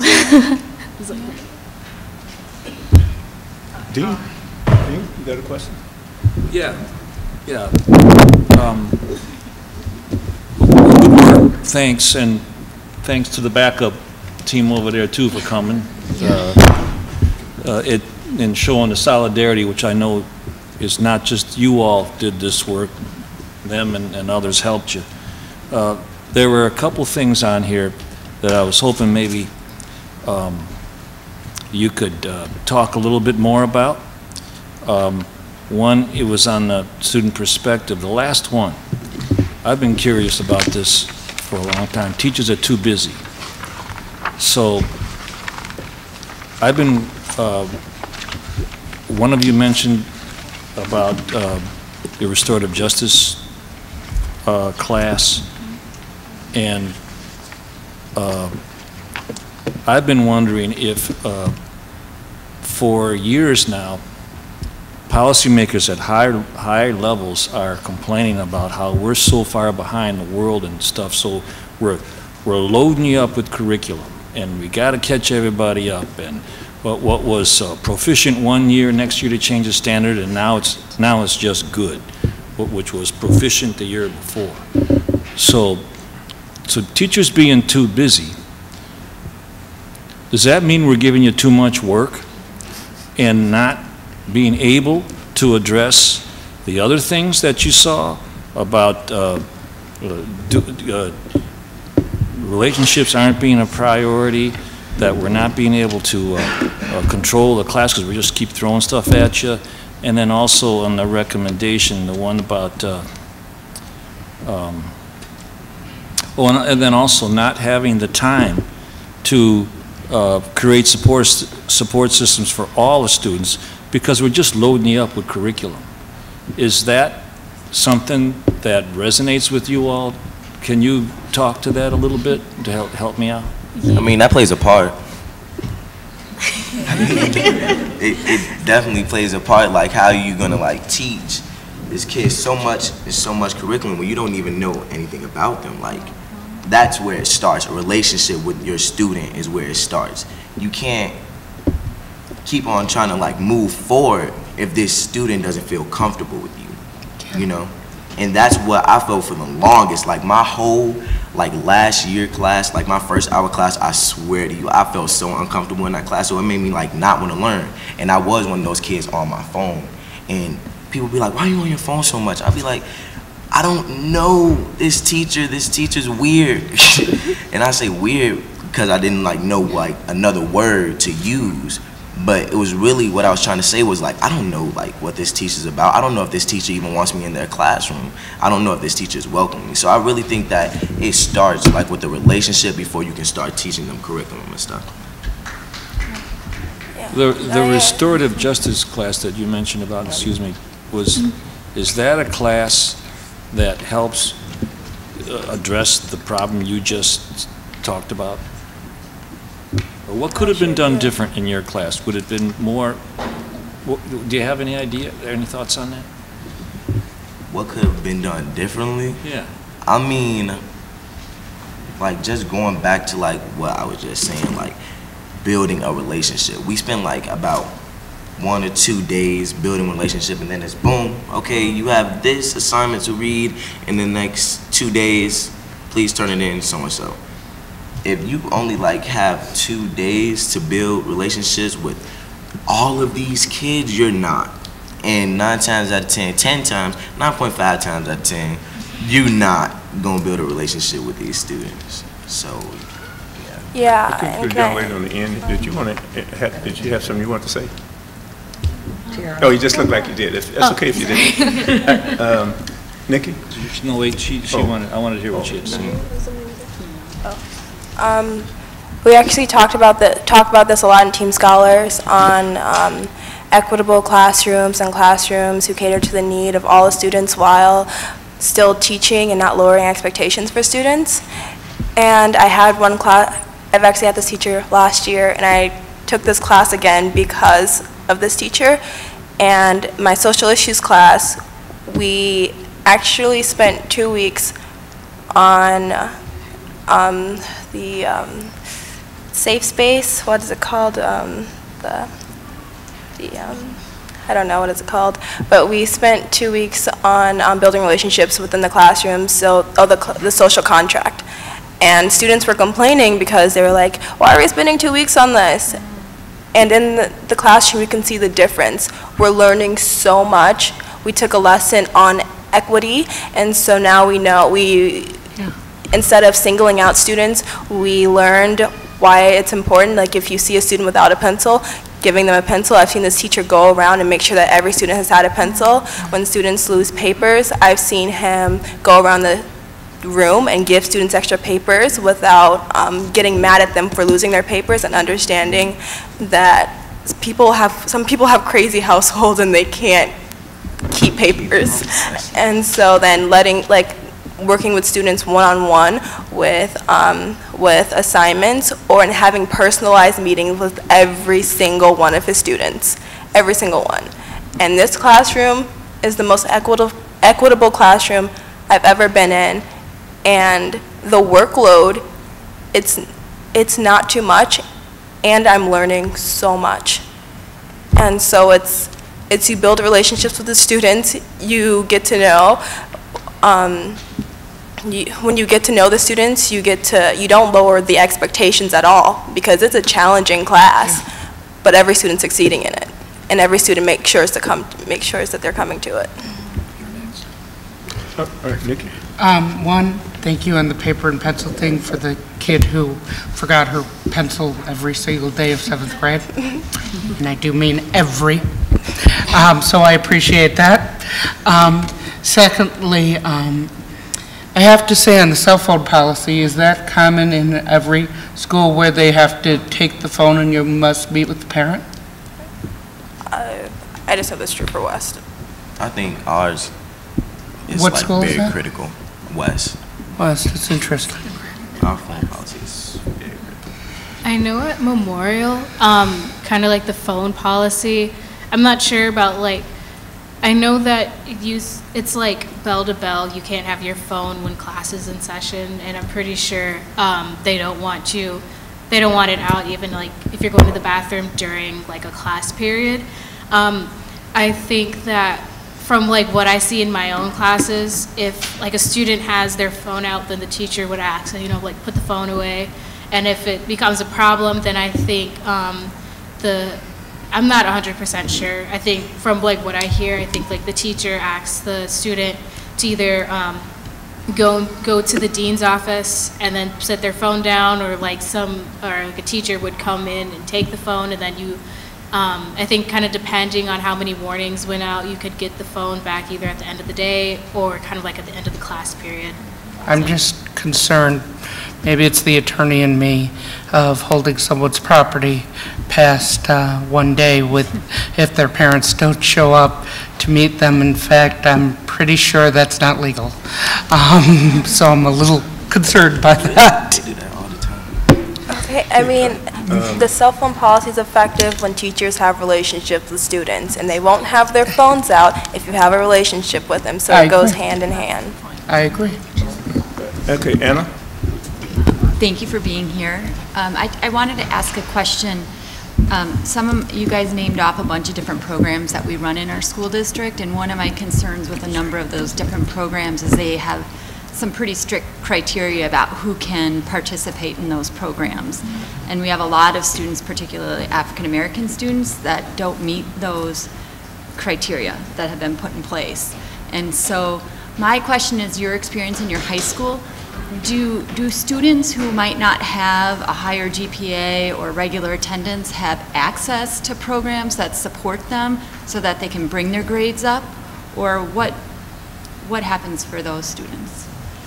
I think that, like, so I know that for AVID, you have to have you have to maintain like a certain GPA and like I think like an attendance to stay in there. And once you, I think like once you leave, or like you can get like kicked out of the program if you don't meet those requirements. I know that my teacher, she has worked with individual students to kind of help bring up their GPA and bring up their attendance. But I think, again, I think it kind of just goes by to like the individual teachers and if they're willing to kind of like work or if they have time to. And I think overall, there's really not that many programs to kind of help bring up the students' GPA, especially like if there's, I feel like a lot of the times the students that have like the lower GPAs have stuff going on at home and school isn't their top priority. Like their top priority might be taking care of their like younger siblings, or they have to go to work right after school because they help their parents pay the bills. Like without them, then there's no food on the table. So I think that's a big thing that a lot of the times they don't, like some people don't look at. Like you look at like the GPA or like the attendance, but you kind of don't go deeper than that. So I think that there definitely needs to be more programs and stuff that works with the individual students to kind of help bring up their GPA so that they can join clubs like AVID or People program that is set in place to kind of help students go off to college. But if they don't know these programs exist, or if they feel like they have too much going on, then no, it's not helping. Well, look, I hope they answered your question. I'm interjecting here because I think we're going to have to move on. But I want to say thanks for being here. I really appreciate seeing you all here and appreciate your message. I don't really have a question because I feel you understand where you're coming from because I've been where you've been. We followed the same trail and path, so to speak. And so I want you to know that the board hear what you said and that we value your opinion and we don't take what you say lightly, and that we will definitely be discussing. I think probably the main message here, or one of the main messages, is the message you brought about relationships. That's right. And that we'll be talking a lot about that as we move forward. It's a tough conversation. This board has had those conversations. We've had them with the community and the public. We'll continue to have them. But it's a tough conversation. But it's a tough conversation because we need to have them, and we have not had them enough. And so, but we've heard you, and continue to spread your message. Continue to bring your message here to the board. And again, we appreciate it, and we definitely hear you. And we will be talking about it and speaking about how we can incorporate it to make our district a better district that serves all our students. I want to echo James's thanks and the rest of the board. This was excellent. Thank you so much. My takeaway when we talked back in the spring was that the relationship has to be at the center of everything, that we can create technical programs, technical solutions, but if relationships aren't the glue that's holding all that together, then we've done the wrong thing. We talked about academic and career planning. We talked about access to AP classes. We talked about programs.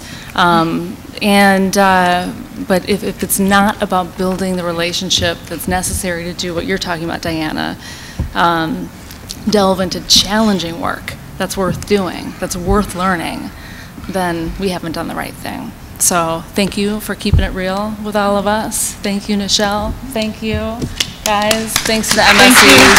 Thanks, everybody. Appreciate you.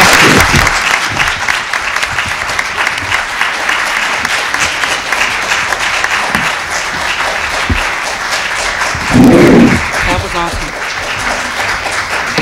And yes, no offense on the West policy, but you can't keep property for a multitude of days. Okay, so we'll move right along here. The next item on the agenda is the consent agenda, and so I'll move that the Board of Education adopt and approve all the motions set forth in Section C of the electronic agenda prepared for the October 30, 2017 regular school board meeting, exactly as said motions are written.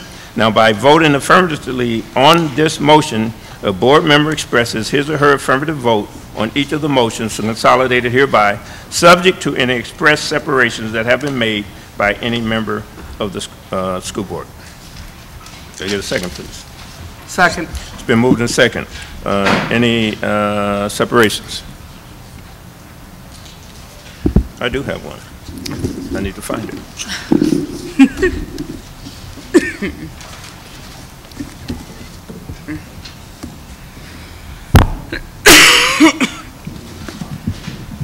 Okay, I'm going to separate 6.14.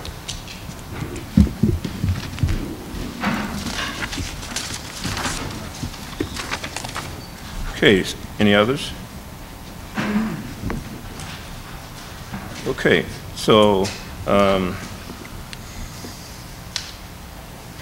Laura, your advisory vote on all the motions other than 6.14, please. Aye. All in favor? Aye. Any opposition? Okay, motion carries 6-7-0. Okay, 6.14, and the reason why I'm asking about 6.14 is because I asked about the special off-duty officers previously about when we bring them into our community to work with our kids, what kind of training do they have, who are they? And so maybe you have a response for me tonight. Yeah, you did ask that question, James, and I don't think I did sufficient homework on it. So that rarely happens, but I'm going to just fess up on it. The special duty officers are officers. I do not think that they have any special training. So that's what I will offer to you. Okay, so, okay, that's good. And so I'll wait to hear back from you on that, and maybe our ERO committee may find some significance in looking to, or having a little bit of discussion on that. So, okay, then I'll move that the board approve entering into an annual contract with the City of Madison for the payment for the special duty police officers to be assigned on an as-needed and an as-available basis to provide safety, security, crowd management at events. The payments will be made from funds of the school requesting services, with the total from all schools not to exceed $30,000 without further board approval. It's been moved and seconded. Question or comment? Just a question, actually, to add to your questions, which is also that when it says this will be paid for by the schools, is it paid for by, if it's an athletic event, is it paid for by athletic things and things like that? When James is, that I think that also that's of interest, that what funds these are coming out of. So just to add to James' question. I'm writing an email to myself right now. Okay. All right, thank you. Laura, your advisory vote, please. Aye. Okay, all in favor? Aye. Any opposition? Nay. Okay, motion carries 6-1. All right, then that concludes our consent agenda items for tonight. And next item on the agenda is our work groups.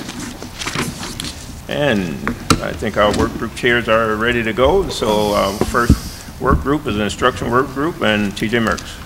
Okay, we met on October 2nd. We had a very actually productive meeting. We had 3 ongoing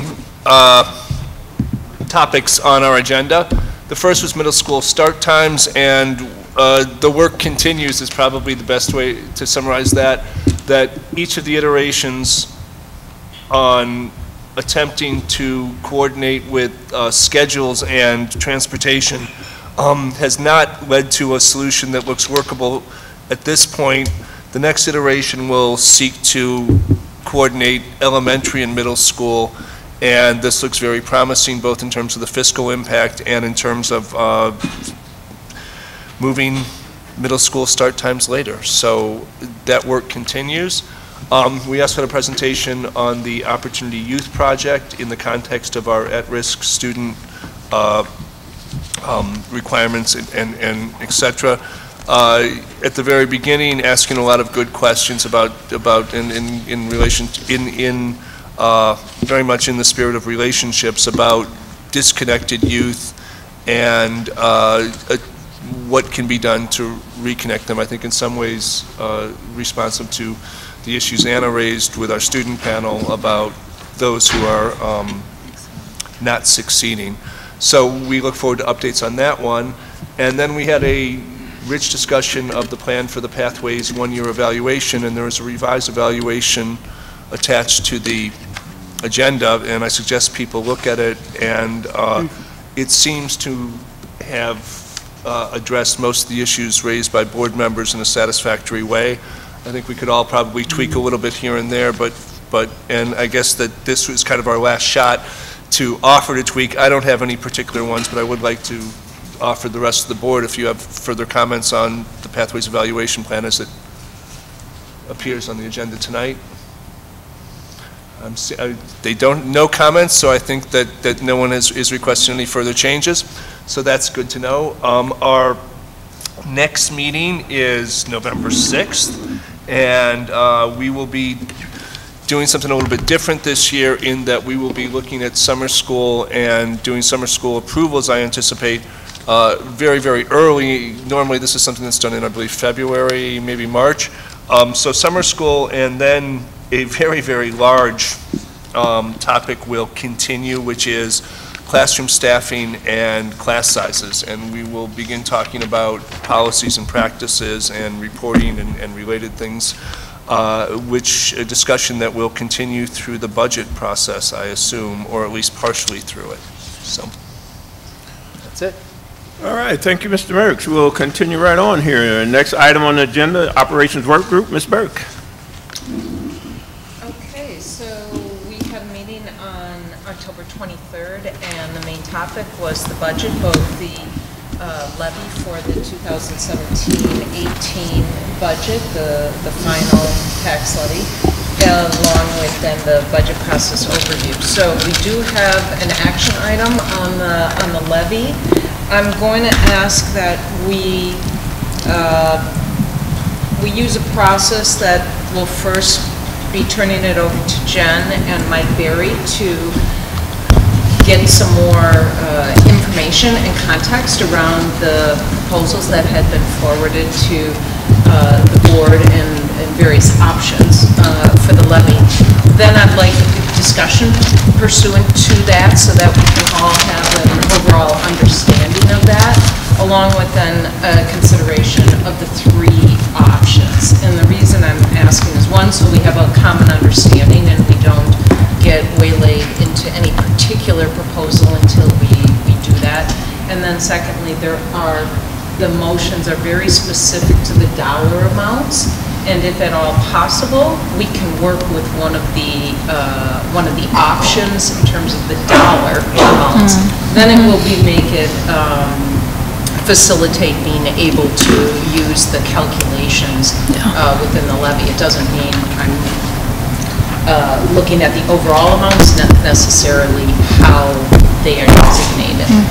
But that will open up the process for any amendments or motions with regards to that as well. So with that, I'm going to turn it over to Jen. All right, thank you, Mary. I'm going to have our team join me, Lisa, Mike, and John. I think you should come up too. Mike and I are going to say a few words, but I think Lisa and John will be helpful in the discussion as needed, especially as it relates to the possibility of increasing resources for SEAs. Before we dive into the details, I do want to just say yet again, we are fortunate to have such a strong budget this year. As I think I mentioned back in June, this is the strongest budget that we've had, at least during my time in the school district. I continue to thank the community for support. We wouldn't be in the financial position that we are in without them. And now here in fall, we're about to vote on the fall budget and related tax levy. We're even in a better position than we expected back in June. So that is good news. Mike is going to go over to the basics of the financials, lay out those options that we discussed. I want you to know that each of those options, in particular B and C, were created in just pure response to what came up at the operations work group a week ago. So just trying to capture what we thought we heard that the board was interested in doing with a better than expected budget. Yeah, I think I want to, one last couple of comments before I pass over to Mike. We do welcome the opportunity to have additional funds to use if the board chooses to go in that direction, specifically to support students with disabilities. Yeah, I mean, nothing would make us happier than to have more room to make sure that we're doing right by every child. So I just want to make sure you know that.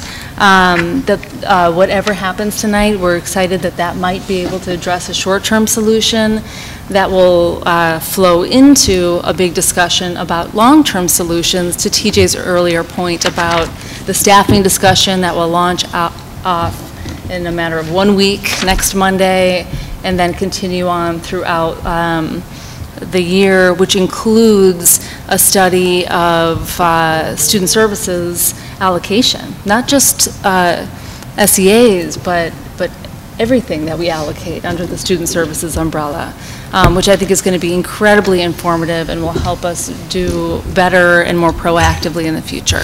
So Mike, walk the board through the basics, and then we'll give it back to Mary. Okay, thanks, Jen.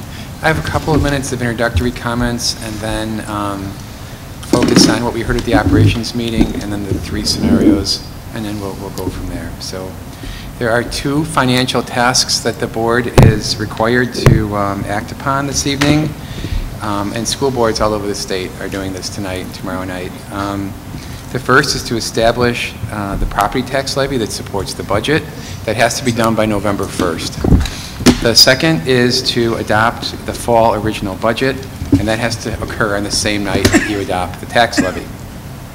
So all of our comments from this point forward are really designed to help assist the board to make those 2 important actions occur.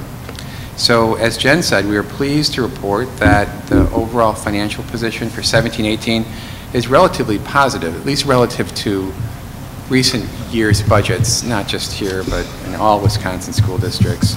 And you know what those challenges have been over time.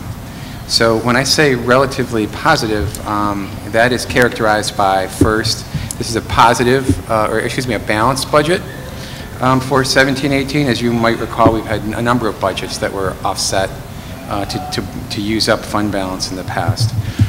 This proposal requires a 2.96% tax levy increase. That is versus a 3.97 back in June, so we're down a full percentage. And we're well under the pre-referendum estimate that we had issued back before the November 2016 referendum to exceed the levy. This situation that we're in leaves the board with additional levy authority up to $3.7 million if needed. That is really the result of that community support in the levy override referendum. As to the affordability side of this equation and local taxpayer impact, a couple of things to report. The Madison tax base grew quite substantially, 6.2%, or $1.5 billion in the last year. It's well over the state average, which was just around 4%. And that's not just inflationary growth. The city tax letter back in April cited over $750 million of new real construction in our tax base. The property tax impact on a median MMSD home, per the proposal that we had last Monday night at operations, was under $10. Not $10 per thousand, but under $10 total impact, year-to-year change. It's actually $8 and change. So that brings us to last Monday night at the operations work group. We had a proposal on the table, and I'll recap that, and then we can kind of go from there. So last Monday night, we had a tax levy of 2.96% on the table. That was the minimum levy necessary to maintain a balanced budget and essentially sustain what was the June preliminary budget. Right? So it did that. It had the $8.36 impact. And as you know from last week, it did not use the board's full tax levy authority. In fact, it was far, far short of that. At the meeting, we think that the key points we heard from operations work group were, and obviously I'm summarizing, but essentially this. And looking at the tax levy for this year, it's relatively low. Consider the swing effect that you get next year and try to manage that over a 2-year basis. Two, the primary point of emphasis was the need for additional special education assistance. That just dominated most of the discussion. A reminder that additional spending this year can have a negative influence on equalization aid and can spike the tax levy the next year. And then lastly, just I think it's a request for us to explore this idea of adjusting the tax levy this year and then designating funds for a specific purpose, in particular, staffing adjustment, I think. So that was the feedback we took from operations, and so we repaired to the budget laboratory located deep beneath the Doyle building, a secret location, and came up with what we described in the memo was scenario B and scenario C. And the idea here is hopefully these capture the intent of the board per the meeting last week. So scenario B includes all that was in scenario A and adds $1 million to the tax levy. This is in the form of a reserve to be designated as needed to respond to identified conditions. Specifically, we focused here on a potential need around SEAs or special ed assistance. $1 million translates roughly into 20 FTE. For SEAs. The tax levy would move from the 2.96% that we mentioned earlier to 3.31. The tax bill impact, which was just a little over $8, would move to $18.43. We wanted this option to still come in under $20, and it does that.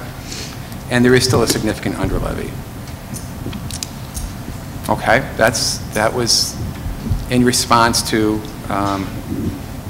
much of what we heard. We also went a step further and created a scenario C that includes everything that was in B and added $600,000 to the Fund 41 school maintenance budget.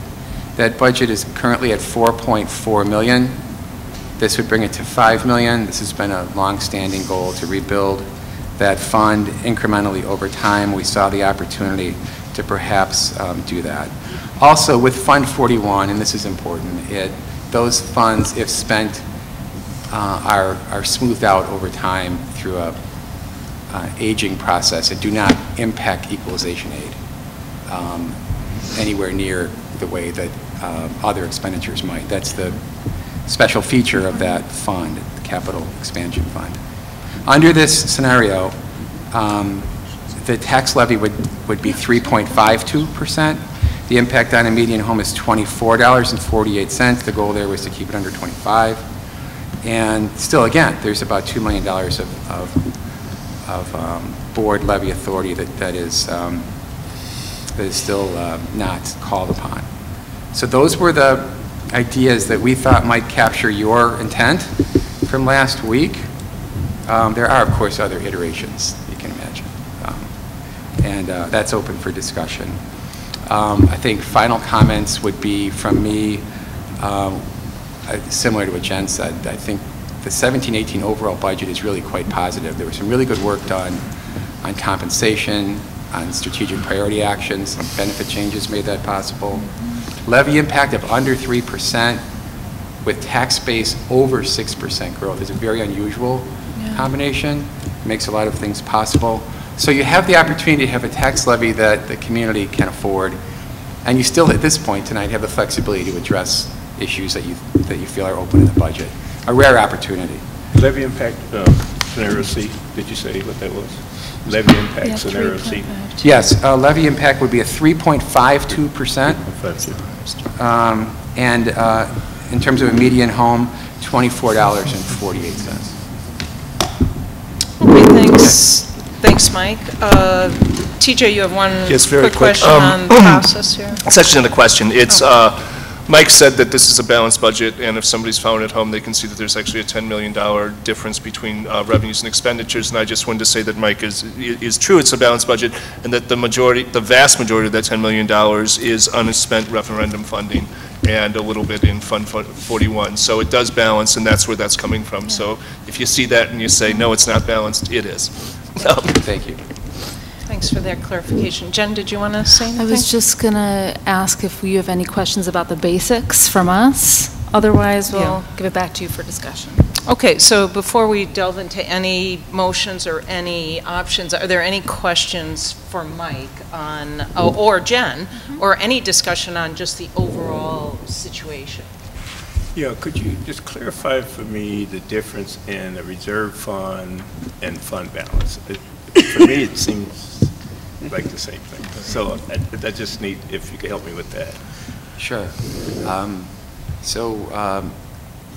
What we have in option B, and actually in option C, is the opportunity here to increase revenues by $1 million by not actually expending those funds, or to the extent that those funds are not spent, they will fall to the fund balance and increase the existing fund balance reserve. So there is an existing fund balance reserve. As you know, it's about 12.5% of our operating budget. That is the accumulated reserve that has been built up over the years. Now we're focusing strictly on 17-18. You have the opportunity here to add $1 million and either not spend it at all, in which case your reserve increases by $1 million at the end of the year, or spend some of it, or spend all of it, in which case there is no additional reserve. So if we didn't talk about reserve, if that vernacular was off the table and that all of it went in this fund balance, couldn't that operate as though it was the reserve? What would be the difference? You can, for purposes of this discussion, you can use the two terms interchangeably. Okay. Reserve, fund balance, reserve. So, Mike, another clarification is that the additional, in both B and C, the additional $1 million that is a reserve that could be spent for SEAs is in addition to the $650,000 that has not been allocated in John's budget, right? So in essence, it's up to $1,650,000 that would be available for additional SEA support that isn't currently staff in our schools. That is correct, Mary. And I think we've talked about this, and we would want and presume that we would spend down that existing funding before we started, going into the additional funding, or it wouldn't be in replacement of the funds that are already in the budget. Maybe that's a better way of saying it. Okay, so Kate? And so maybe last clarification, for the 600,000 in the maintenance line, that would not be flexible funds to apply to SEAs or other uses. That would be just dedicated for maintenance because of how because of the fund it lives in. Is that true? That's correct. Okay. Okay, Dean? Yeah, thanks. These are all good work, but I've heard enough to support the need for increase in special ed services. And I don't think current staffing is wrong, but I also don't think it's right. So I'm also don't have enough information to tell you you need 17. I don't want to say that, but I want to be able to support B or C, and I'm comfortable with either one of those, so that we can add a little more. I'm also fine with adding for maintenance, as I think we're all aware that delayed maintenance makes it cost more when we get to it, and we do have an opportunity, and the difference between B and C is really only 0.2% more. So that doesn't make it too unpalatable for me. So I'm comfortable with both. I think if I had a preference, I'd go with C right now, with the understanding that the $1 million is going to, and whatever reserve you have is going to address SEA support. And maybe not only just, I don't think we should just limit to SEA. Perhaps we should get some more CCs as well, understanding that we're hiring people that don't have the certification, and we got to get them on provisional until they get trained up. I understand that, but I also know through experience that a teacher that's been around for a while already has a lot of experience in how to deal with students with IEPs, and we can find those and then have them stand in until they get the training to get the full certification. I know that's a problem, just because you just can't hire. They're not sitting around waiting for us to hire them. We got to probably transfer our own. So that's it. C would be my first priority. I'm cool with B. Okay, Nikki. I've heard from parents, I've heard from teachers, I've heard from SEAs. In fact, my Facebook and email has been exploding because I actually made the wise decision, though my email provider didn't agree with me and froze it for a period of time due to increased number of emails, but I wanted to hear what people think. We've got a problem with SEAs. We don't have enough of them, and our students are suffering because of that. I think it's necessary. When we get to the motion part, I actually have one that would use the same levy, the same numbers. I'm not a math genius, so I used the numbers given for me, and because I thought it worked out nicely.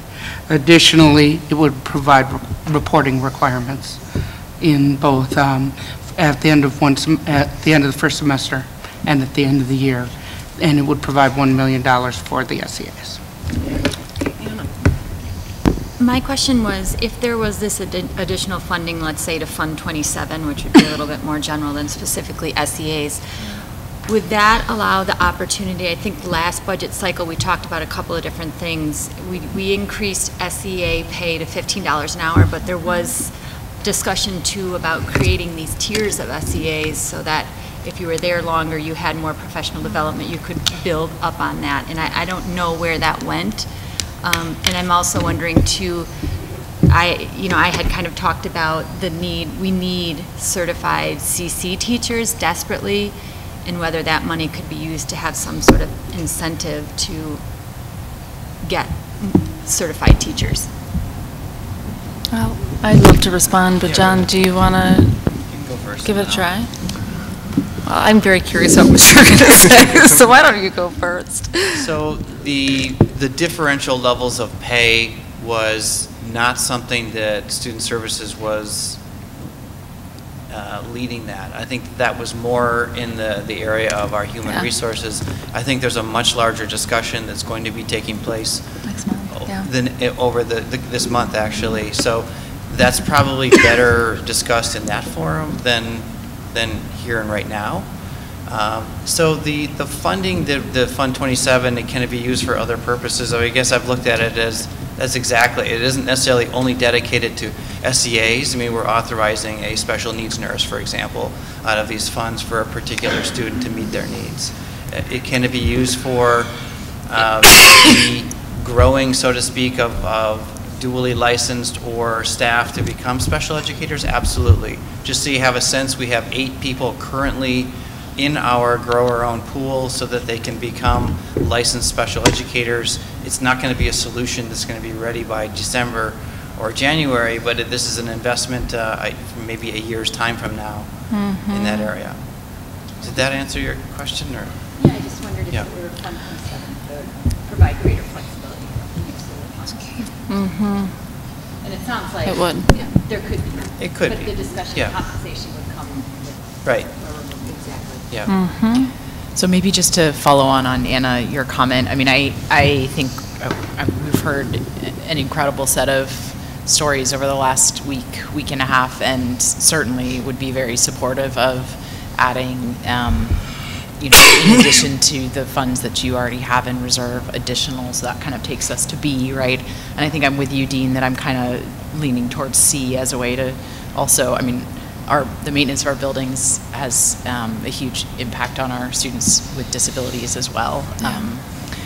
I think I've been trying to think about what else kind of on top of $1 million is likely more than at least, or $1.6 million likely more than just SEAs, right? And so trying to think through what that could look like. Do we reserve whatever difference there is, or do we use it to add incentives, et cetera? And we keep coming back to human capital needs, right? We keep coming back to people. We talked about student relationships earlier this evening. We've got fewer teachers trained every year. 20% of our SEAs are not licensed right now. I don't know the exact number, so don't quote me on that, but it's more than we would like. I feel like there may be more coming out of our next discussions in the next couple of weeks around HR that maybe that means we reserve it for compensation next year as we think through a compensation strategy and how to attract a shrinking pool of people to our fantastic district. Maybe that means we do bonuses, maybe that means we restructure our comp. I think there's a lot there that we're obviously not going to decide tonight. But I guess I would be in favor of going towards C, using what we need to now, which we know we need to now around special education, and then holding some of that reserve for the outcome of that broader HR conversation. Tisha. I thought we were in the questions time, but I'll make a quick statement at the end here. But a couple of quick questions, and especially with John, my understanding is that best practices would be that yes, we do go into in many of our funds, but especially around student services and especially around special education, that we have unallocated funds because situations change and circumstances change with students and that. And my understanding, and this is one of those, correct me if I'm wrong here, is that that $650,000 that's been mentioned may be used for anything from a cross-categorical to an SEA to changing a student's transportation plan to, I mean, that it's pretty much the whole range of anything within Fund 27 at this time. And that if there was a designated $1 million to be transferred to Fund 27, that would also be that broad category, with an understanding that the Board of Education would like staffing to the extent that your professional judgment says should be prioritized. And I guess that my question is, if I was in your seat and I had $650,000, I wouldn't want to spend more than half of that before February. I wouldn't want to spend, and you know, I mean, and maybe even less. And so if we doubled the amount you had, would that kind of thinking apply? Because you're smart enough to save some in reserve. Yeah, I would, you know, in studying the history of how we make allocation adjustments, we do make the bulk of our allocation adjustments between now, I would say, the third Friday official count and the subsequent adjustment process there, and then the semester point. We actually make very few, like, changes after February. Past February, right. If we are, we're using, yeah, I mean, it's pretty rare that we're making, like, permanent or, you know, long-term commitments at that point. If there is an emerging situation, sometimes we've met, you know, having a time-limited resource, and during the last quarter or the last 6, 7 weeks, something to that effect. And I'm glad you mentioned the time-limited resources also, because that if you had more funding, do you think you would be more likely to place permanent ones than do time-limited in some of the situations where you've placed time-limited this year? Because that's those are issues that I've been hearing a lot about. Yes. So time-limited SEAs function, you know, in two ways. First of all, it allows us to get somebody into that school like the very next day. So when we receive a time-limited SEA request, we sign off, process, bam, there's someone there the next day. The other is that sometimes there are circumstances where we don't know exactly what the needs are, that a time-limited resource helps us kind of get our bearings straight, and sometimes additional allocation isn't needed. Other times it's like, this is totally needed and we need something on a more permanent basis, and it helps us in that period of time when we're not quite sure. So they serve an important function in that regard. And I also know of cases where, and I agree with both those, and I think those are good descriptions, and in cases where a kid is going through a transition, a physical, mental, whatever kind of transition, and that there is literally a short-term need, and that when the stabilization happens, things move forward. I'm just trying to get, I'm trying to get an understanding of how money is being used and how it would be used and kind of the processes and procedures and considerations. And I think I've got a better handle on that now. So, and this brings one other question for Mike. Mike? Is this on a related topic? It is. It is. Because otherwise we sort of have a whole queue here. This is the last one. Okay. And which is that if we designated an additional $1 million for Fund 27, the portion that was unexpended would not impact equalization aid in the future. Taxing it and collecting it doesn't impact that, and that's all. That's it. That's it. Good question. James. You know, and Nikki mentioned it, we've all heard from a lot of people and a lot of emails or what have you, and everyone is talking about more. Let's add more SEAs. And, as always when we have a perceived problem, the solution is always, let's spend more money.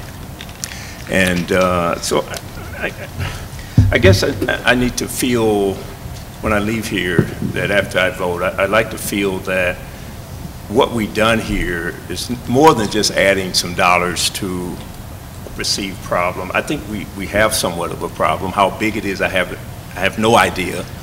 And so I'd like to know from you, John, just strategically thinking, because we don't have any kind of efficiency ratios. For example, as we add one person, what are we going to get from that one person?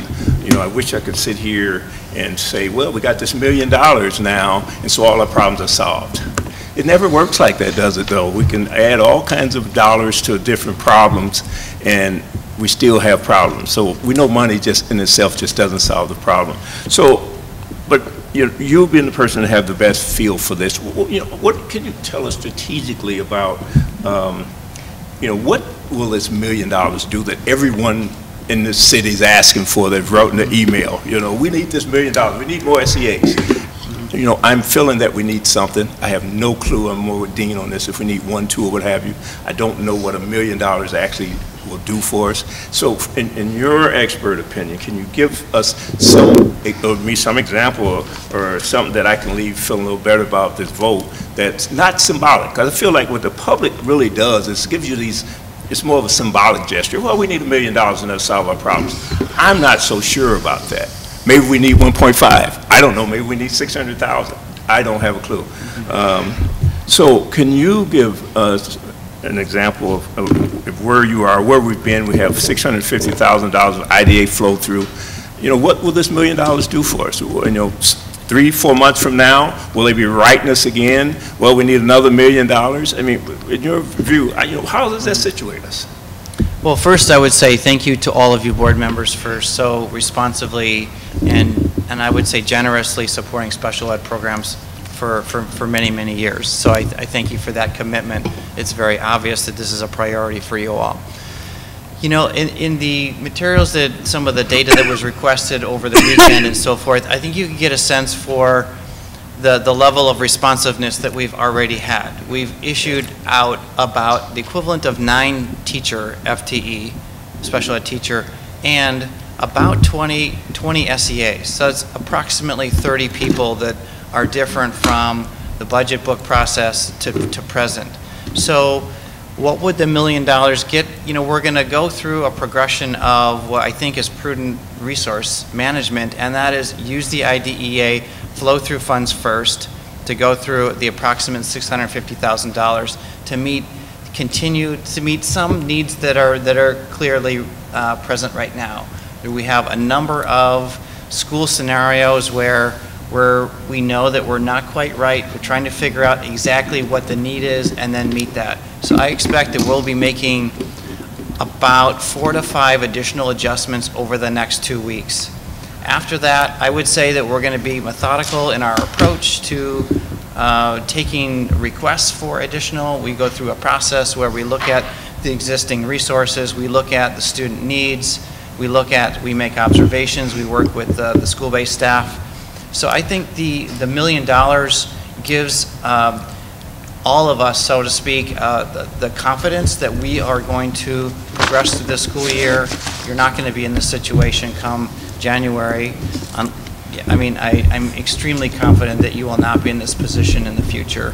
We will. This is more than enough, I believe, to address the immediate issues and the issues that we aren't aware of come the, further down the school year. Well, thank you, and I also support scenario C.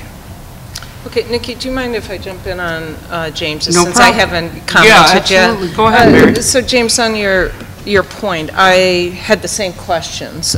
I looked at the analysis, which I appreciated, is in our board information. It's titled Information Concerning Special Education Staffing Resources. I think the additional detail that was provided that breaks out the school-based versus the alternative programs is really important, because I think what I didn't realize was, yes, that we have actually seen a tremendous decrease in the last 5 years in school-based staffing when you add both cross-categorical and SEAs, to the point of a drop of roughly 36 staff. Partially that's offset in alternative programs, you're up 20 people. Yes. But that's a lot. And so we're down 44 SEAs, we're up 8 cross-categorical teachers in those areas. So that to me felt, along with the qualitative and the input that we're receiving, that we are being responsible by making this additional investment, and that in fact it may have been a little overdue. These numbers have dropped quite a bit. So I think that it's, personally, I would rather have it be more the fund to spend up to than to say it just has to be this number here, because then we're being prescriptive to and not actually listening to the needs of the school-based staff and administration that says, maybe I need it here. This particular student has this need, and this is how we best meet it. So I am all for the additional funding, but I'm not for making it so prescriptive as to what it is. Nikki? Two questions. One for Mike, and My question is that, can we make sure that the $1 million goes to classroom-based SEAs? Can we put that in there, that it's solely for the classroom? Or would that be what would be considered prescriptive? I'm asking honestly, because this is something I am new at. That's entirely up to the board, and it really comes in the form of what board action you wish to take. You really have almost a range here from, we're going to levy the money but not designate it specifically, which is kind of the reserve up to as needed approach, versus specifically saying we are going to put it into this account for this specific purpose. That's your range. Our writing for this meeting favors more of the reserve, more flexible approach. Either one is available, and it's ultimately the board will decide. Second, I'm sorry, Jen, did you want to say something on that particular Yeah, point? Nikki, I would say that we would think that that would be overly prescriptive because of all the reasons that you maybe heard from the board members just now, that there may be scenarios where a CC teacher is actually what's needed, not necessarily an SEA, that preserving some flexibility we think would be the right educational choice. Second question, on the maintenance of effort, how much do we pay annually in special ed funding to compete with our maintenance of effort? How much, well, I don't know, the overall special ed budget is 75 million, which when you back out some of the federal and special sources, that then defines a local effort, which I think is high 50s, low 60 million. We have to, every year, match or explain why we didn't match that earlier effort. So by adding to the special ed budget, we are increasing our maintenance of effort, our threshold, just so that you're aware of that. Anna? So my comment in talking a bit to what, Nikki, what you're asking, I support option C. My only concern is in option B. I would like to see greater clarification that it would go to Fund 27 versus generally the reserve. I'm not comfortable with saying all of it needs to go to SEAs because I think we might find that other things are necessary. You all might find that. And it also does give a little flexibility moving forward, working through the allocation of changing that. So I'm more comfortable with Fund 27. That's what I'm hearing too. Yeah, teacher. I also think that designating for Fund 27 is sufficient. I think some of the context of this is that we will be having work, we've budgeted $100,000 for work to be done on service delivery design and special education this year. And that's one reason why I like the reporting or a reporting requirement around this, because I think that if we take this, call it looks like million seems to be the consensus, plus the $650,000, and if we have some kind of reporting mechanism to track how this is being spent, I think that will inform both future budgets and also this project around service delivery. And so I'm with the million. I can go with scenario C, but I do think that some form, whether what Nikki has here or something similar, should be required with this. So I think that it makes it more transparent. It tells us whether we did something smart or something stupid. Kate, just a minute, because I think Jen had something to say on this topic, and before we go to any new topic. I was just going to make a comment on this idea of the reporting requirement. We have had a discussion about that earlier today too, and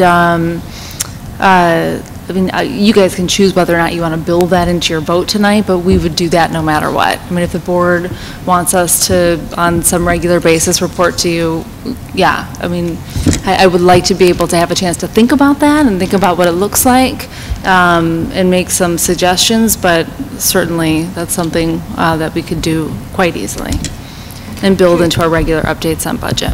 So could you just walk us through the implications of allocating this for Fund 27? Your mic on, Kate. I think it is on, right? Or no, I'm just not close enough? Okay. Could you walk us through the implications of designating this for Fund 27 and what the implications of increasing our maintenance of effort is over time? Just I'll take a crack at that first, and then you Okay. can step Whoever, in if yeah. I'm. So I think it's more related to how much of this $1 million, if we spent half of it on special education staff, then our maintenance of effort is increased by $500,000. So if it's used, then also, if we increase it by $750,000, then that increases our maintenance. I mean, it's directly proportional to how much we're spending on that. Yep. So meaning if we only spend half, then the other half goes to reserve in the scenario we talked about before. So if we used up the 650 and then used another $500,000, just the extra $500,000 goes towards our maintenance of effort, correct? Yeah. Okay. Yeah. That's right. And the remaining $500,000 would go into our fund. Your reserve fund. Yes. Reserve fund. Yes. That could be used for anything. Correct. Moving forward. Okay. I just wanted to be. Okay, I think we are ready. What I'm hearing is, correct me if I'm wrong, is that there's quite a bit of support for scenario C, and that moving that and then having the opportunity for amendments that might take care of issues with regards to designating funds, reporting, et cetera, is possible. Yeah, Mary, if I could add to that, would that be all right? I'm hearing option C too, but designating the $1 million to Fund 27. Okay. And maybe, Dylan, can you help with that language at all? Yeah, where or- would the yeah. language? Or, So can we- yeah, I mean, let's I think it might be talk about easy just to procedure. take a couple-minute break just to make sure that we're all on the same page, so that you have the motion, so that you're not then worrying about amendments of a main motion. Like, I think it'd be best just to craft the motion to accomplish it very quickly, even with, because then that would get, without an amendment, the $1 million into Fund 27, and we won't need to amend. And could you include that there is regular reporting on the? Yeah, I put 2 reporting periods in because I just thought that it would be a good way of looking at it when we, at the end of the first quarter, which is at the beginning, and then at the end of the year. I just think it'd be a good way. Just if I may make a quick comment on the reporting part.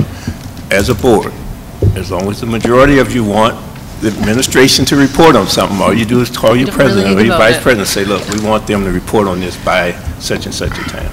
And it happens. I mean, I'm not opposed to putting it in. I'm not opposed to putting it in. I support putting it in. But I'm saying it's not so we can get reporting anytime we want it. All we got to do is ask for it. So, but look, we don't have to debate this. I'm supporting where you're coming from. But I'm saying, we can get it anytime we want it. Well, I just think I agree with you, James, we can get the information. I would just say, though, that we're all super busy, and so sometimes I think you might not even recall what time of the year it is and when you need to put your request in for a report, and if it's just built into it, I think yeah. Okay, 5 minutes. Yeah, and then we'll have a motion that you can read. Okay, great. Thank you. Thank you. Yeah, that's correct. So, and I pointed this out and got no information, so you can ask all you want. A majority of the board is what you need. That's it, that's it. Let's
going to move, the first is the tax levy certification, which is different from the second motion, which is the fall budget adoption, which has the more with regards to the additional funding and the reporting.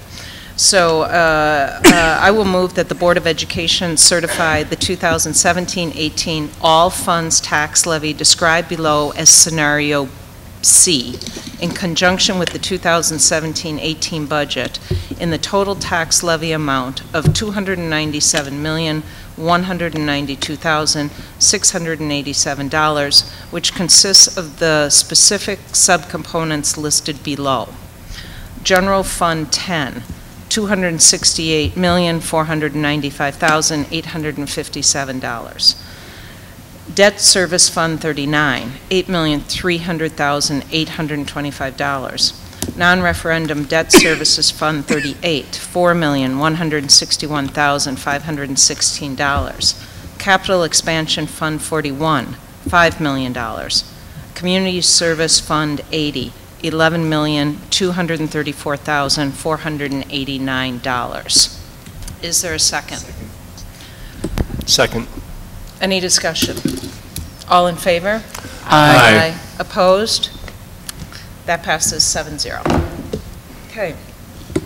Motion 2 will be the fall budget adoption, and I will move that the Board of Education approve and adopt the 2017-18 fall original budget described below as scenario C, as presented in the materials for the October 30th, 2017 regular board meeting, which incorporates the corresponding 2017-18 Baird budget model and the MMSD 2017-18 June preliminary budget in the following amounts for all funds, including funds 10, 21, 27, 30, 38, 41, 42, 50, and 80. Total revenues, net of interfund transfers, $436,021,111. Total expenditures, net of interfund transfers, $445,789,715, and which includes an additional $1 million identified specifically as Fund 27 revenues, with said fund expenditures to be reported on via 2 public reports, which shall address the use of the additional Fund 27 funds as well as the IDEA budget of $650,000, which also serve as a staffing reserve. Second. Any discussion? All in favor? Aye. Opposed? Passes 7-0. Thank you.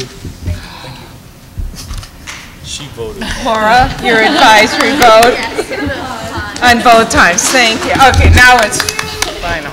Okay. Thank you, Mike. Laura, I'm sorry about that. I was so focused on those numbers.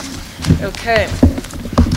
Then the second item to report from the Operations Work Group meeting on October 23rd was with regards to the budget process overview.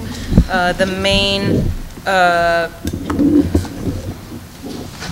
change we talked about was the incorporation of possible larger operational changes within the instruction work group and the operation work group. Things like class sizes, staffing, compensation would be done through those work groups earlier on, so to inform the budget process as we move forward.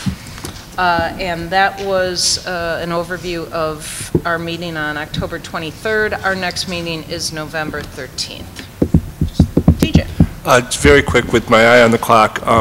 In terms of the budget process, one of the things that in this week since the operations work group that has come up with me is that I think that as part of the revising the budget process, if early on the Board of Education can identify a number of things, in my personal case would be related to staffing, that we as a consensus agree should be tracked from the beginning of the budget process, and any changes that occur as the budget, through various drafts up to and including next October's vote.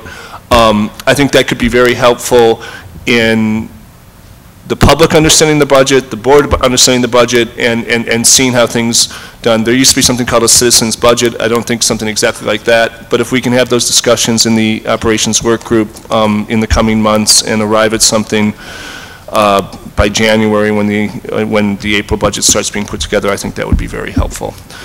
And I watched the clock. I'm done. Okay, that's all. All right, thank you, Mary, for a very productive operations work group report. And we'll continue to move on here quickly. Next item on the agenda, other reports to the board. And the first item is City of Madison Education Committee. We did not meet as we lacked a quorum. Our next meeting is November 8th. All right, thank you. I always like those efficient reports. Okay, next item on the agenda, Student Senate. Recruitment was discussed, as well as areas to pursue during the year. Possible ideas were the cell phone policy, pathways, flex teacher preparation time, etc. Okay, any questions for Laura? Okay, seeing none, thank you, Laura. Next item on the agenda, MSCR, Dean. Yeah, unfortunately, the last meeting was the same day and time as the ad hoc ERO meeting, so I was unable to attend again, but I have the minutes, and I've been in touch with Jacob and in a little bit of communication with him. But they did add a new member, which is good, and next time I'm pretty sure I'll be able to make the next one. All right, thank you. Any questions for Dean? Okay, seeing none. Thanks, Dean.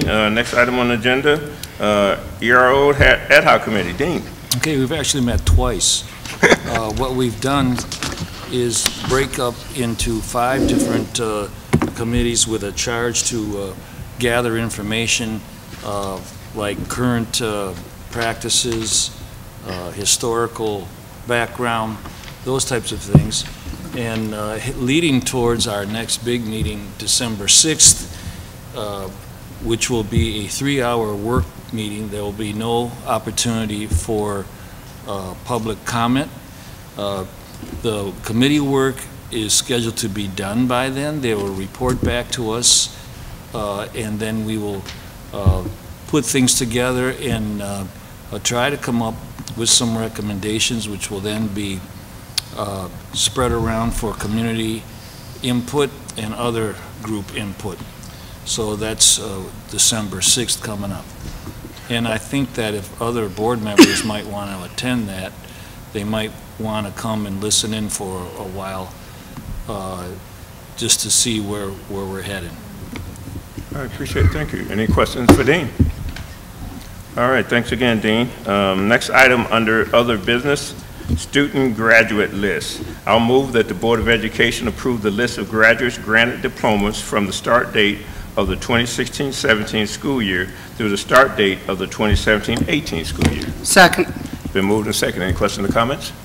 Lori, advisory vote, please. Aye. All in favor? Aye. Any opposition? Motion carries 7-0. Next item on the agenda is Ms. Montessori Academy proposed charter school. And I'll make one quick comment prior to reading the motion. And if you have a comment, I'd like them to be quick. In terms of the vote on recension, for me, after some thought, I've decided that I should be consistent. I supported the Isthmus Montessori Academy from the beginning. So tonight I will be voting not to rescind. Question for Dylan. Question for Dylan. Rescinding, if you can explain what rescinding means in terms of the status of this proposal in relation to the Board of Education and or the district?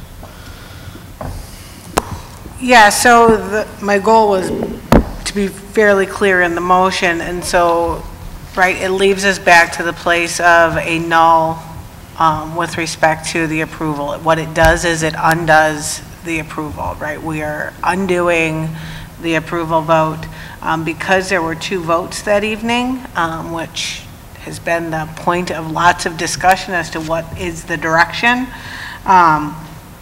I wanted to encompass all action taken on the night of January 30th with respect to both approving and directing administration, and then to clarify that that vote will end any action moving forward at this time for a fall opening of IMCS. So it would kind of cease all action moving forward. Thank you. Okay, Anna, then Dean. I did want to talk about, when we did meet with Carrie and Melissa, they did express an interest, in which Melissa shared again tonight, to partner with the district to bring a public Montessori option to the school district. And so I know I welcome their partnership and look forward to working with them. Hey, Dean? Yeah, the model didn't seem to be the problem on our part. It was, to me, the problems within our system of setting up a charter school. And that's another issue that when we come to that conversation, I'm going to have when we have the conversation around our charter policy, I'm going to have some significant policies around that. I also would have supported this, but and want to urge the administration to consider setting up a Montessori model for the Madison School District. I think great school districts have opportunities, and we had one here of a established model which a lot of people support, and I think we should have one. So I want to see that happen. In the interest of solidarity, I'm going to vote with the majority here, but I want to urge us to continue to keep this on our radar and figure out a way to implement this program. Okay. How do you know what the majority is until they vote? Well, I don't answer that. So I'm assuming that where this is going. Okay. Anyone else want a quick comment? Quick comments only. Okay. I'll move that the Board of Education rescind the action taken on January 30th, 2017, approving the Isthmus Montessori Academy Charter School, IMACS, as an instrumentality charter school for a 5-year term and directing administration to negotiate a contract with IMACS, recognizing that this action will result in ending current planning for a 2018-19 opening for IMACS. Seconded. Been moved and seconded. Any questions or comments? Okay, Laura, your advisory vote. Nay. All in favor? Aye. Aye. All opposed? Nay. Nay. Okay, motion carries 5-2. Can I just make a comment? I did want to make a comment. I don't know if I'm going to allow you to make a comment at this point. She tried to push in. Sure, go ahead. I would maybe just come back to what Anna and Dean just echoed around finding a way here to create alternatives within our district. I think there's two choices ahead of us. One is we make alternative schools, not charter schools, right, but just schools. And the other is we really work with this state around some of our charter policies at that level, and either one is fine, but I think we need to push forward on one of them. So. Okay, and that concludes item 12.3 for tonight. There is no old or new business for this meeting. I'll entertain a motion to adjourn. Motion to adjourn. Second? Second. There's been motion and second. All in favor? Aye. Any opposition? Motion carries 7-0. We are adjourned.